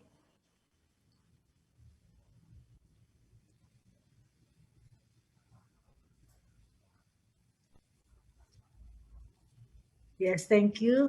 Good afternoon or good morning for everybody. Yes, sorry. Yeah, that is my talk about vaccine COVID-19 in Indonesia, safety and efficacy. We look here, well, Indonesia, this is all of my country, Indonesia. The COVID-19 pandemic in Indonesia is part of an ongoing worldwide pandemic of the COVID-19 caused by SARS-CoV-2. From January until February 2020, Indonesia reported 0 cases of COVID-19. But on 2 March 2020, Indonesian President Joko Widodo announced the first cases in Indonesia. Now we see here this is geographic distribution of the COVID-19 cases in Indonesia since 6 June 2020, yes, last year. All provinces in the country have confirmed cases. This as of 12 April 2021, we have 1,571,824 confirmed cases of COVID-19 in all 34 provinces in Indonesia. We have 34 provinces here. This number, as you can see here, that is the test number. This is positive cases, yeah. To maintain the level of the control of COVID-19 cases and increase the effectiveness at the national level, the government has decided to implement the limitation on micro-scale community activities. We don't have, we just have a limitation, yeah. We don't have lockdown, yeah, but only limitation on micro-scale community activities. The indicator of COVID-19 case developed at the national level in the form of percentage of active cases, cure, and the percentage of death in the past months show an improving development. We can see here the increasing trend of this figure after the implementation of limitation, the micro-scale community activities. We will see the other slide. The slide showing the government officially announced the first 2 confirmed COVID-19 cases at the beginning of the March 2020. Yeah.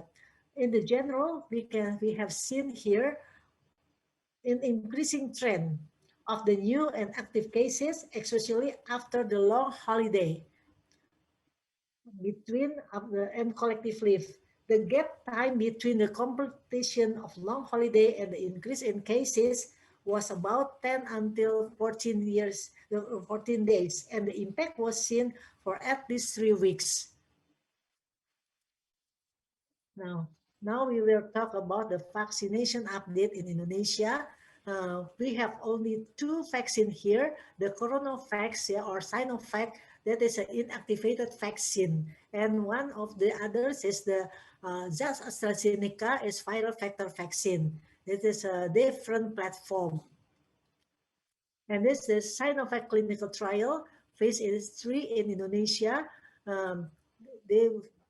And location is Hasan Sadikin Hospital, a School of Medicine, Pajajaran University, Bandung, West Java in Indonesia. They have enrollment 1,620 participants. And age is 18 until 59 years old, adult, yeah, all in adult. They make the also for blind randomized placebo control study of the efficacy, safety, and the immunogenicity of the SARS-CoV-2 inactivated vaccine in healthy adult age 18 until 15 years old. This you can see here the Sinovac not only in Indonesia, but they also the clinical trial in Brazil and Turkey. And they have a difference of efficacy in Brazil. All together, overall efficacy is 50.38%. And Turkey, the efficacy is 91.25%. And in Indonesia, in Bandung, 65.3%. Overall, the 75.55 participants reported adverse event in all groups in the study and appear similar in all the vaccine group and the placebo group. We will see here this is the most adverse event reported as mild and until moderate with local pain and myalgia as the most common adverse event. No serious adverse events related to the vaccination reported in the study. This slide show that is the head of the Badan POM. Badan POM is the BPOM is the Indonesian Food and Drug Monitoring Agency, similar with EMA in Europe and FDA in USA. This is 11 January. The head of the BPOM, Mrs. Penny Lukito, stated during the press conference, the Food and Drug Monitoring Agency has officially issued the emergency use authorization. This is the first time Indonesia have emergency use authorization for the vaccine on 11 January 2021 for the CoronaVax as a COVID-19 vaccine development by China, Sinovac. The result of clinical trials show that the CoronaVac is safe with mild to moderate side effects, including local side effects such as pain, induration, redness, swelling, as well as a systemic side as myalgia, fatigue, and fever. This is also the clinical trial in Bandung show the immunogenicity good result. Yeah, up to 3 months, the subject who has antibody is still high, namely until 99.23%. And in addition, the analysis of the efficacy of the CoronaVac from phase 3 clinical trials show that the vaccine has met the WHO requirement at minimal 50% efficacy. The result of clinical trial in Bandung demonstrates 65.3% efficacy, while similar trial in Turkey demonstrate at 91.25% efficacy, and Brazil before is 78%, but now it's 50.38%. I think this product is suitable for people aged 18 years and above. The contraindication for the Sinovac is hypersensitivity to any component of the vaccine and also primary immunodeficiency. But the important thing is the vaccine contains no preservative. And they have warning also to use the vaccine. We must be careful for the acute illness, and then for the following condition like thrombocytopenia, and also the history of the suspected immunosuppressive immunodeficiency state, yeah, and autoimmune disease, Guillain-Barré syndrome, and angioedema, and serious chronic disease, yeah, and more others. This one, the vaccination program in Indonesia is the main strategy to solve the COVID-19 pandemic, and it will take more than 12 months to complete this program. The government announced it start the free COVID-19 vaccination program on Wednesday, January 13, 2021.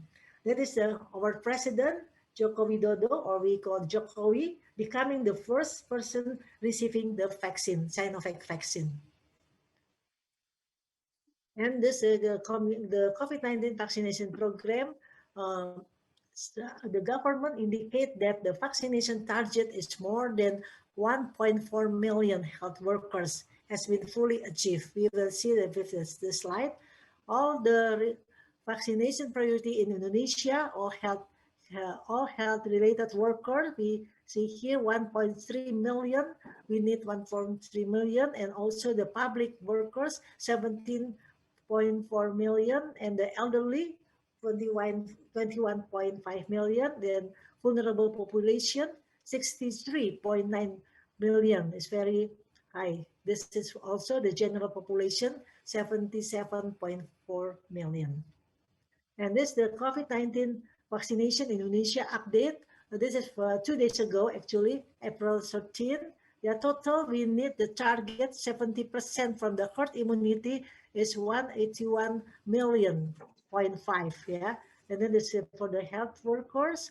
We vaccination first is already 99.15%, and the vaccination phase 2 already 99.15%. And this is a public officer, and then this geriatric, a senior citizen or the elderly.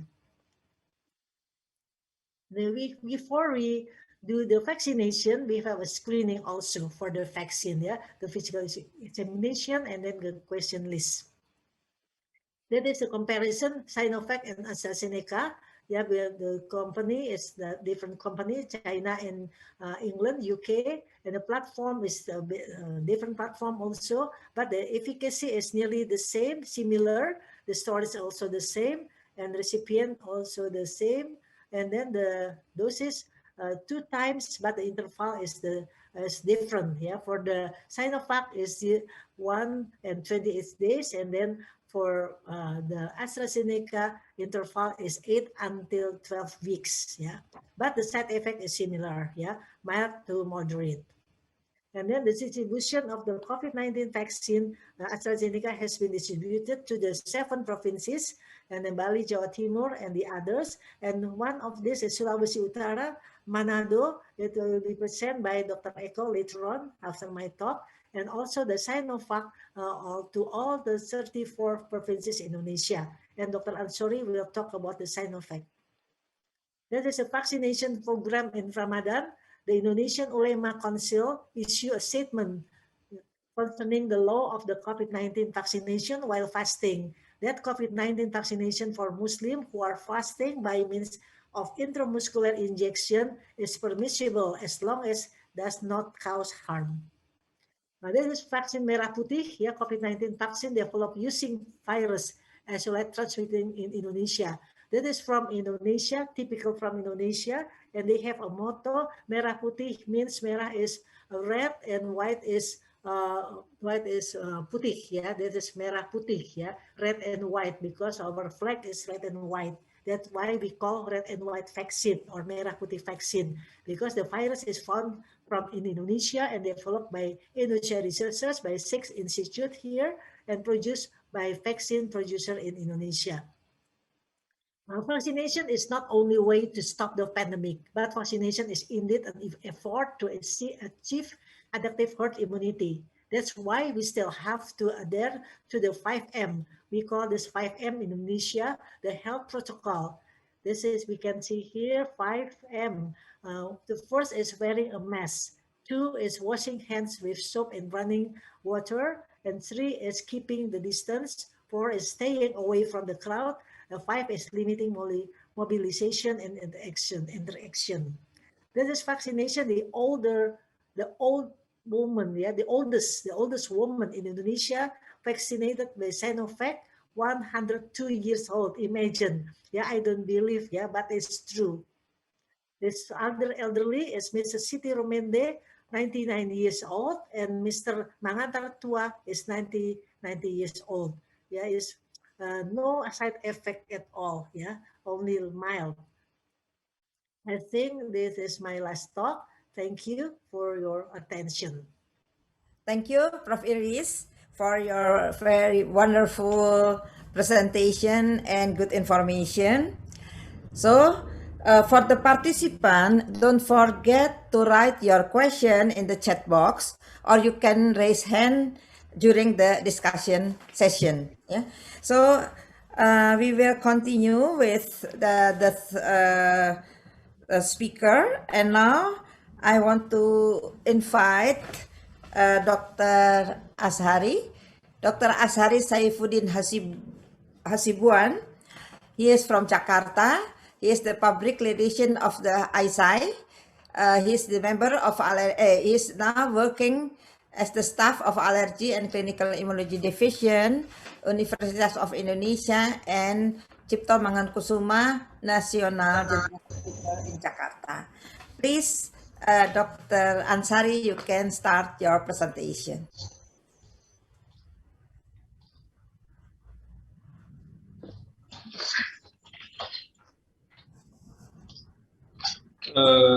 Thank you very much, Professor Cissy, for the introduction.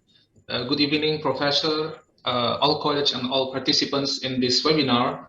Thank you for the opportunity that given to me to explain about the COVID vaccination program in Indonesia. Especially, I will focus on Sinovac and CoronaVac.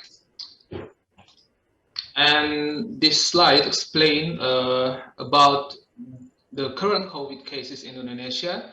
This data shows the number of people infected with COVID in Indonesia.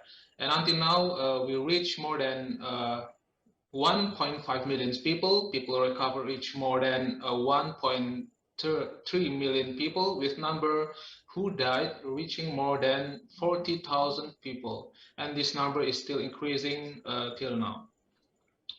And on January 13, the COVID vaccination program in Indonesia began. Indonesia president is the first person to be vaccinated with COVID-19 vaccine that manufactured by Sinovac, and it was broadcasted by the media in all regions in Indonesia. It was one of very important moment to give assurance for people of Indonesia to get a COVID vaccination. And this is the president instruction for COVID-19 vaccination.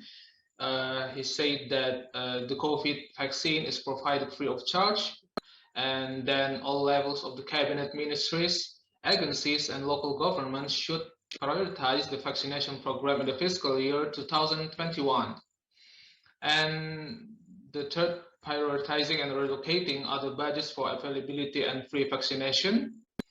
And the president will be first to receive COVID-19 vaccine and ask the public to continue to carry out 3M discipline of wearing masks, maintaining distance, and washing hands.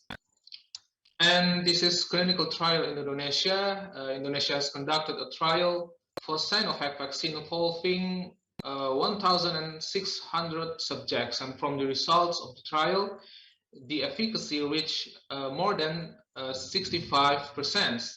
Then Sinovac has good safety profile with majority mild side effects, and immunogenicity 14 days after the second injection is good, reaching more than 97%, and this efficacy is in line with the result in Brazil and also in Turkey, which reached 78%, also in Turkey 91%.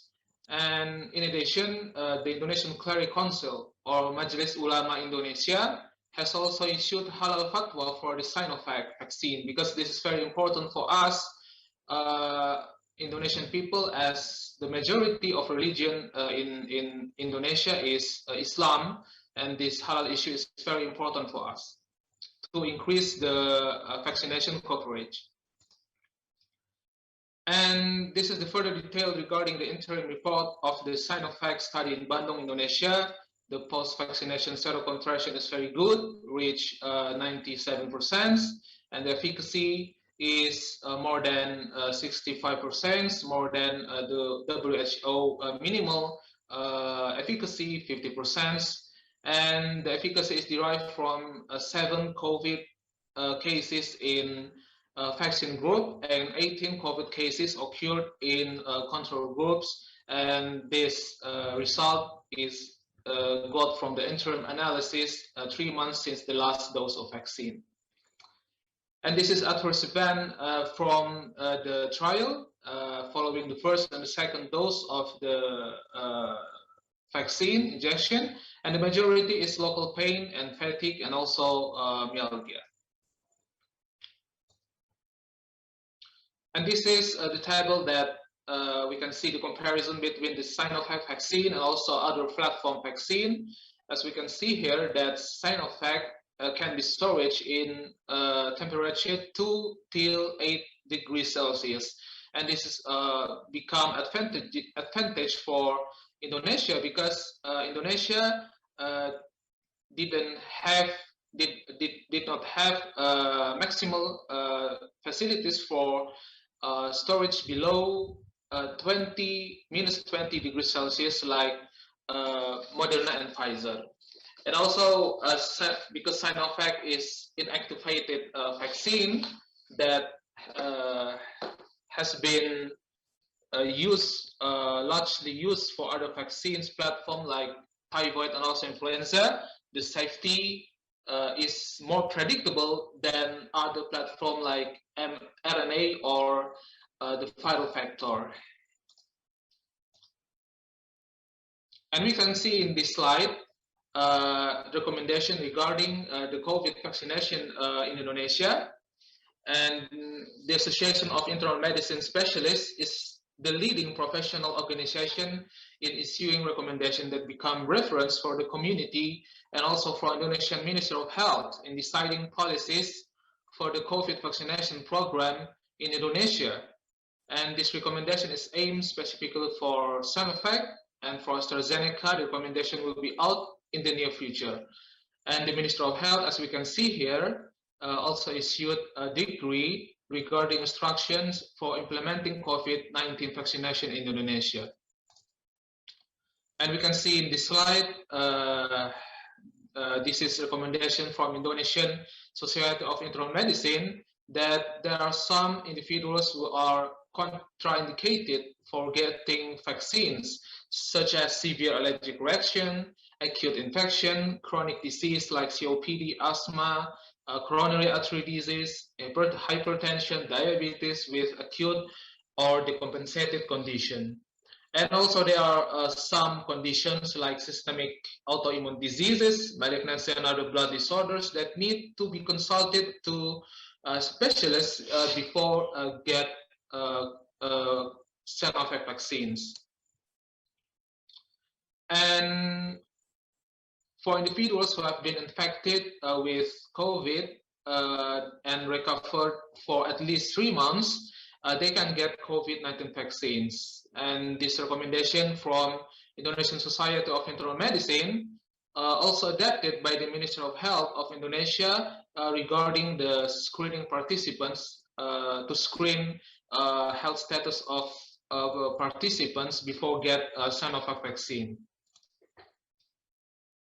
And in this slide, we can see the criteria used for elderly individuals. The criteria used are called the Rapport Criteria, which is an adaptation of the Frail questionnaire. We can see here Rapport, R for resistance, A for fatigue, P for illnesses, U for ambulatory, and H for loss of weight. And elderly individuals who have scored more than 2 cannot get COVID vaccine because the vulnerability of these individuals is feared to cause greater risk compared to the benefits obtained from the COVID vaccination. And in this graph, we can see the number of COVID vaccines that have been given to people in the world. And Indonesia is ranked 8 among other countries that provide the largest doses for their people. And we can see here more than 12 millions for April, and now it's increasing to reach more than 15 million doses. And Sinovac may be already 13 million doses. And estimated 10 million doses of Sinovac vaccine is from Biopharma, our state manufacturer pharmacy, and 10 million doses have been produced per month by Biopharma. And 4,000 till maybe 500,000 COVID COVID-19 vaccine doses have been administered per day, and it may be slightly decreases during the fasting month. And majority of adverse event cases are light, like local pain and myalgia, and some cases reported severe. But after assessment by expert team, they were only coincidence. And in this graph, we can see the vaccine coverage per 100 people. And Indonesia is ranked 23 among other countries in the world. And of course, this is requires hard effort with a good and structured program that we can increase the vaccination coverage per 100 people. And we hope that the coverage will be even wider in the future. And we can see in this table the COVID vaccines that are planned to be used in Indonesia. Sinovac is the first vaccine that ordered by Indonesia and is planned to be ordered for more than 100 million doses. Bio Farma, as I said before, our state pharmacy manufacturer, has collaborated with Sinovac, so we can produce Sinovac vaccine domestically by using raw materials from Sinovac. Another vaccines that have been received was AstraZeneca, where it is planned to be ordered up to 50 million doses, and the total doses of vaccine that are planned to be ordered by Indonesia reach more than 300 million doses. And we can see in this diagram that the COVID vaccine target in Indonesia cover more than 180 millions of people, and health personnel totaling 1.3 million, and civil servants like police, soldiers, and also others estimated 17.4 millions, and also elderly estimated 21.5 millions. And this is the principles of COVID-19 vaccination implementation in Indonesia. You can see several important points that must be done when implementing the vaccination program in Indonesia. The point is the COVID-19 vaccination is administered by competent doctors, nurses, and also midwives. Implementation of the COVID-19 vaccination service does not interfere with routine immunization services and other health services. And the third point is screening the health status before vaccination is administered, and also implementation of health protocols when executing vaccination program. And also the last point is integrate with COVID-19 surveillance activities, especially in case detection. And we can see in this slide the COVID vaccination service in Indonesia. The Ministry of Health has set 4 service tables. The first table is for registration. Participants who have registered through the website application bring proof of their e-ticket and give it to the officer. And elderly participants can come directly to the vaccination location by bringing their identity card. At the second table, we can see participants are screened to assess if they are appropriate for vaccination or not. And in the third table, we can see the vaccination is carried out. And in the fourth table, we can see post-vaccination individuals is observed for estimated 30 minutes so that we can see if there are adverse events that happen in that individuals or not. And we can see here in this slide, one of the medical officers, actually it's me, and monitored COVID-19 patient. And we can see that the medical officers in Indonesia, when see or visit the COVID-19 patient in ward, they use level 3 personal protective equipment. And we can see in this slide the vaccination program carried out at the community health center or puskesmas. And it can be seen that who are vaccinated here is elderly individual. And as I mentioned before, it divided on 4 tables. And we can see here again the vaccination program held in the community health center, and the image above is the patient who is present, is taking blood pressure and is taking examination to confirm the eligibility of the vaccination. And the picture below, we can see the elderly individuals who have been vaccinated. They got certificates of evidence that they had been vaccinated. And this is one of our greatest challenges in Indonesia, that there are so many false information circulating in the community. So the government, especially through the Ministry of Information and also Ministry of Health, actively fighting this misinformation. One of the latest misinformation is that the Sinovac vaccine is not recognized by Saudi Arabia and WHO, so that Hajj and Umrah pilgrims cannot go to Saudi Arabia for their pilgrimage. It's very important because, as I mentioned before, that the majority of people in Indonesia is Muslims. So if they can go to have their pilgrims is very significant for us. But in reality, Sinovac is currently awaiting for emergency use list assessment for WHO, and it is estimated that the results will be announced at the end of April 2021, and we still wait for it. And I think this is my last slide. The Indonesian Doctor Association, or ED, issued an emblem that was viral some time ago, which was used by the medical personnel to encourage the Indonesian people not to worry about COVID vaccinations. We, medical personnel, are also ready to be vaccinated, and also remind that to the public that even though they have been vaccinated, don't forget to continue to maintain health protocols, wear masks, keep distance, and don't forget to wash hands. I think that's my last slide. Thank you very much, Professor Cissy, for the presentation. Okay, thank you, Dr. Ansari, for your clear presentation and update information on Sinovac vaccine.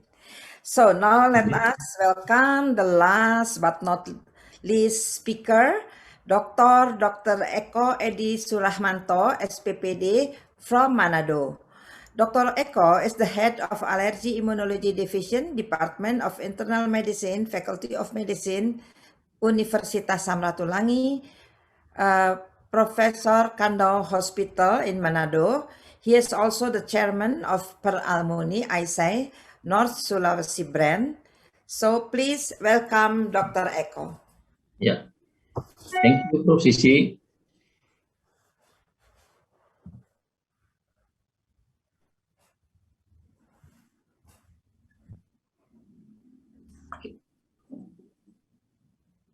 Okay. Okay, good afternoon, the honorable speaker, moderator, and my colleagues, and all participants in this webinar. Thank you for this wonderful opportunity for me to having a speaker today. We bring out this topic because, as we know, that several weeks ago there's this new about the side effect occurred who got the AstraZeneca vaccine in North Sulawesi.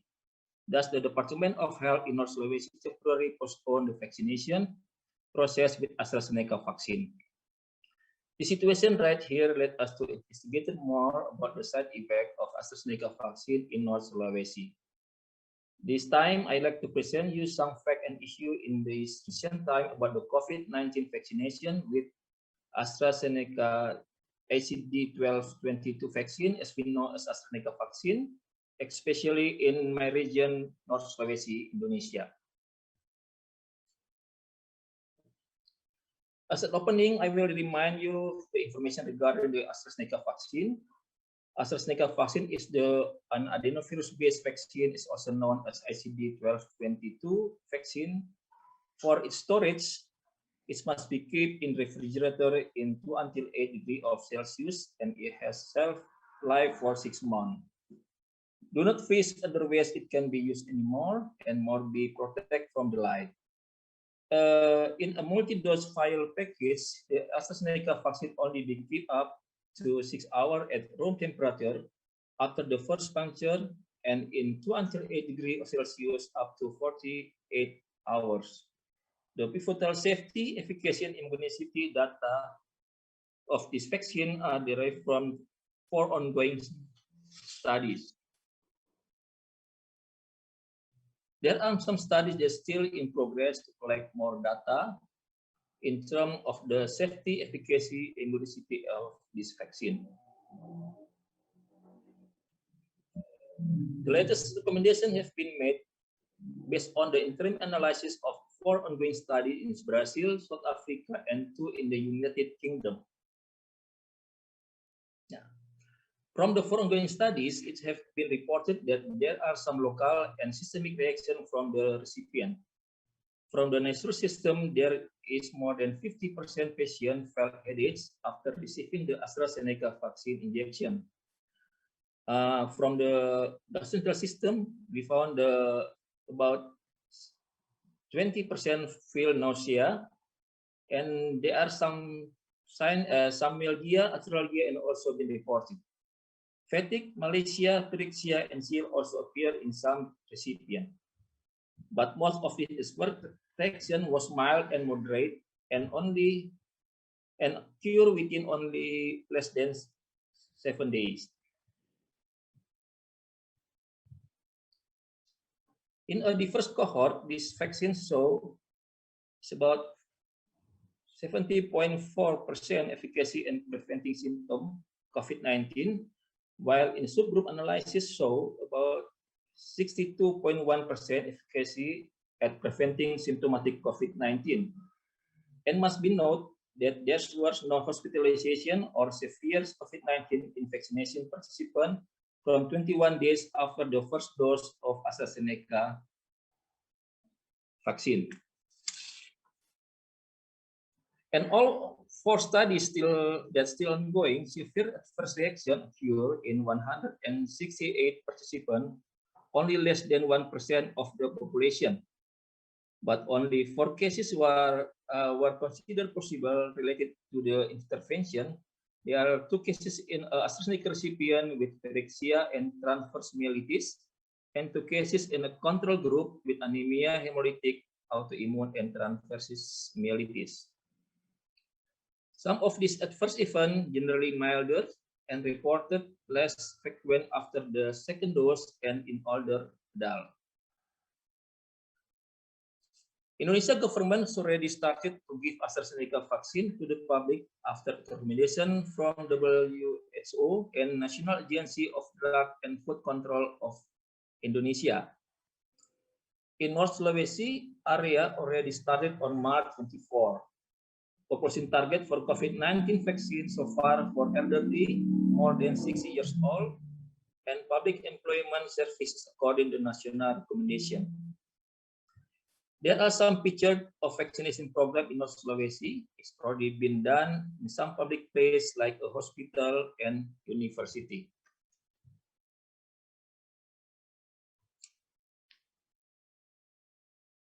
There are steps for receiving the vaccination. The first, we must enter the vaccine desk for verify our identity.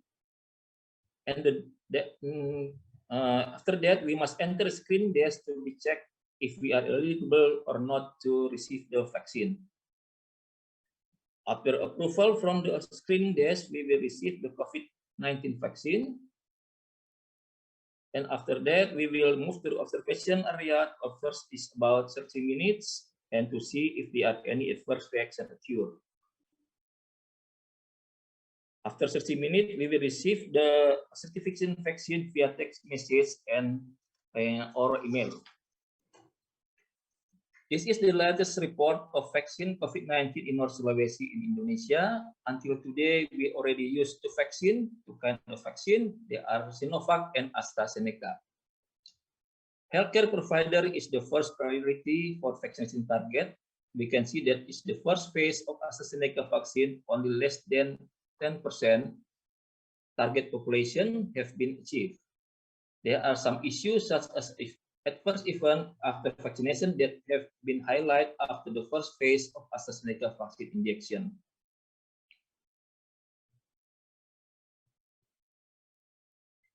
There are some reports from the online newspaper about the first event of the AstraZeneca vaccine in Indonesia and not in North Sulawesi.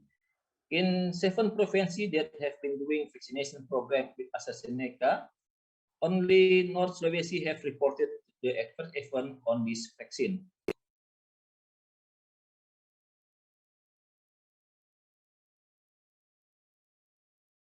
A total 4 people have been reported to have adverse effect receiving this vaccine and need to be hospitalized.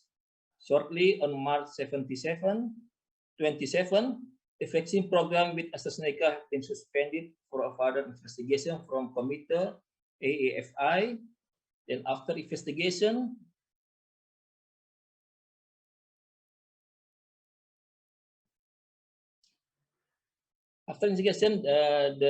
that it all adverse effect that this 4th recipient, the symptoms were mild and resolved in several days. So the government continued to program vaccination program with AstraZeneca vaccine.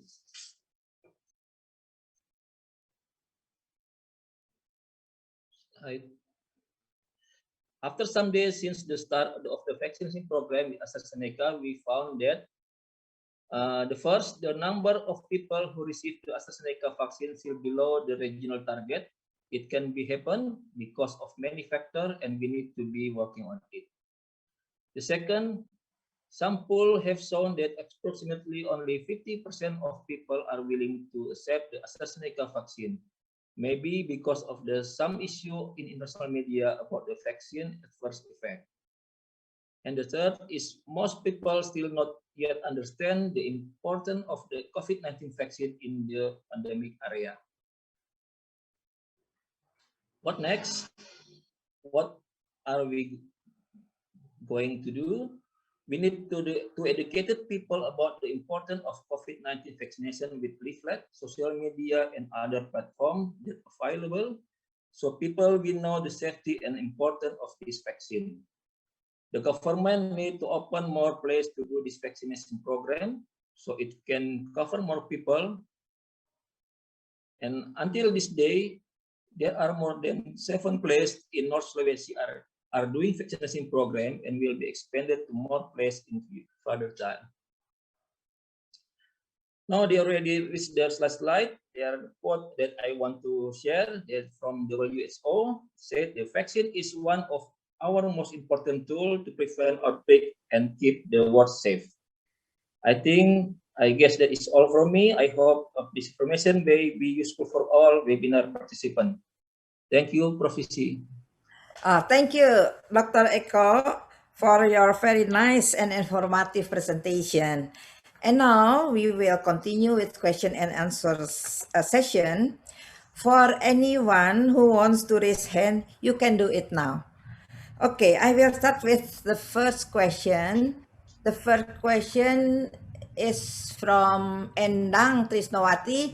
It delivered to Prof. Ruby. I think she wrote, may I ask question how to manage bronchial asthma with autoimmunity syndrome Sjögren, rheumatic arthritis, hypothyroidism, etc. If it is associated with COVID-19. Thank you indeed. Prof. Ruby, please. So the question was about asthma with rheumatoid arthritis and hypothyroidism, right? Yes, and syndrome Sjögren also. Yeah, Sjögren syndrome. Well, it's a difficult question because I don't treat patients with autoimmune disease or usually for any thyroid problems, we refer to the endocrinologist and they take care of it. So, I mean, none of the guidelines mention that there is any kind of contraindication for people with rheumatoid arthritis to have the vaccine. There is no data about that or recommendations to say that one cannot have the vaccine. But in such a kind of situation, from the asthma, I can say that if the asthma is well controlled, there is no problem. The only contraindication if the patient has severe asthma in the recent days, we would avoid giving the vaccination till the asthma, the severe asthma is controlled and there are no attacks. So, otherwise for asthma is not a contraindication for COVID-19 vaccine. So that should not be a problem. And also the other conditions are not a contraindication. Okay, thank you. And we can give the usual treatment for them, for the asthmatic patients. Yes, of course. Okay, thank you. Maybe Prof. Iris, you can add something from this question. Just a minute. I saw the chat room. I just read the chat room. Yeah, from chat room. So how to manage bronchial asthma with autoimmunity syndrome organ? Yeah, in our country we have so many autoimmune disease, and also asthma, and then they must control first, stabilize with the disease with the medicine. And for the autoimmune disease, we have two kinds. One doctor says, okay, you can take your vaccination, but you must control first your autoimmune disease. But some doctors says again, no, autoimmune disease cannot be vaccinated because maybe this thing about the antibody by the vaccine and then can attack the body again. Yeah, I don't know, maybe yes, maybe no, but my opinion is according the data, if as long as the autoimmune disease is well controlled, we can give the vaccination. Yes, I would agree with that. Yeah. Okay, thank you. Thank you very much. Then we come to the second question. The second question is for Prof. Iris, from Dr. Dewi Dwiwanto. What do you think about vaksin Nusantara? Oh, it's a very... What is Nusantara? Vaksin Nusantara. Maybe you have to explain a little bit about it, Prof. Nusantara means like nation, vaccination, national vaccine. Yeah, they're like merah putih or the flag vaccine, but it's different because the Nusantara is this choice the vaccine technology based on the dendritic cell is component from the blood cell that are a part of the immune system. Also trigger debating. That's why. The problem is that no dendritic cell-based COVID-19 vaccine have entered phase 3 clinical trial. Yeah, maybe further, but not for the pandemic because the dendritic cell vaccine is for personalized. Yeah, we cannot give too many people in one time.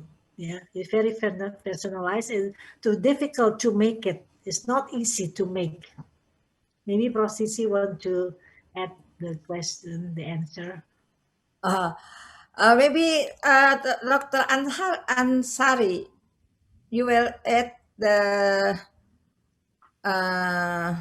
answer about the vaksin Nusantara. You know about that maybe because it's very very viral information. Yes. Hot topic in Indonesia now. Hot topic, yes. Yes, thank you very much, Prof. Cissy. Of course, as Prof. Iris have mentioned before, that vaksin Nusantara is maybe same as the Merah Putih vaccine, that it comes from our country, Indonesia, but the platform is different. If vaksin Merah Putih is from the subunit protein, but the Nusantara vaccine is based on dendritic cells. And we maybe look how the vaccine work, and the vaksin Nusantara now is ongoing phase 1 clinical trial, and let's see what the results from the vaksin Nusantara is good or not. Yeah, thank you. Thank you. So that's the answer, because it still need more information. It's still the BPOM still make evaluation. Up till now, they stopped the phase 2, but I don't know. In the future, they can continue, or maybe they can continue if they fulfill all the they follow the guidelines for the good clinical trial. I think so. Yeah, Prof. Iris. Yeah. Yeah, it is difficult for us, Professor Ruby, about this one of the hot topic and very difficult to solve the problem. Yeah. So, and from the participant, there's no more. Ari, Prof. Doctor, no more question. So I don't think there is no question. And also the time is over. So now for the last time, I want to ask the speaker for their last statements. We will start with Professor Ruby Pawankar. Please, Professor Ruby, can you give us the last statement? Well, the last statement from the presentation and from the message for this APAAACI Allergy Week is please get yourself vaccinated, and please convey to the public that vaccination is the only way out of this pandemic. We cannot imagine to be out of this pandemic without vaccination. That the safety is important, so safe implementation is what we will all work towards achieving, and that whatever vaccine is available in your country, please take that, and we need to work together to create that awareness and create that, and that at the same time, while we do the vaccination, we have to take care of all the precautionary measures like wearing the mask, face mask, and hand hygiene and respiratory hygiene. These are crucial issues because you see what's happening in countries like India. They just finished the lockdown and the vaccination. They get the antibodies tested, and everybody is like celebrating the festival and gathering together. And now there is a huge surge in the incidence of COVID-19. So we have to prevent that kind of thing from happening. And just one point to say thank you very much to Professor Iris, Professor Cissy, all the speakers, and Docuity also for organizing this event so successfully. I'm really, really grateful on behalf of APAACI. Okay, thank you very much, Professor Ruby Pawankar. Thank you, Pawankar. Thank you very much for all the speakers and participants. Now we come to the end of the webinar. So big applause for all the speakers. So I give back the mic to Agni, please. Please, Agnia. Professor Cissy. So ladies and gentlemen, the honorable professor and doctor and all the participants, now we are reaching the end of the ISAI and APAACI webinar for APAACI Allergy Week, COVID-19 Allergies and Vaccine. I am so thankful to all of the honorable speakers and distinguished guests and the participants of this webinar event. And to close today's event, I would like to invite Professor Iris Rengganis, MD PhD Finasim, to give the closing statement. For Professor Iris Rengganis, the floor is yours, please. Thank you so much, dear panelists, all speakers, and committees for organizing this webinar, especially for Professor Ruby Pawankar as the president of APAACI for organizing this wonderful webinar as part of the Asia Pacific program and a wonderful international project. And also for Professor Canonica as our distinguished guest, well-known expert speaker for the Humanitas University, Italy. We are honored to have you here, but to share your knowledge.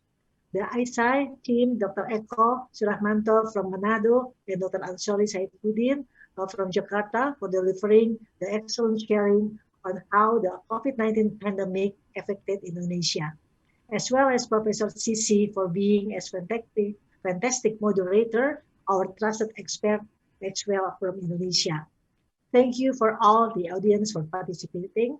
Thank you for the organization committees for APAACI, ISAI, and DocWT.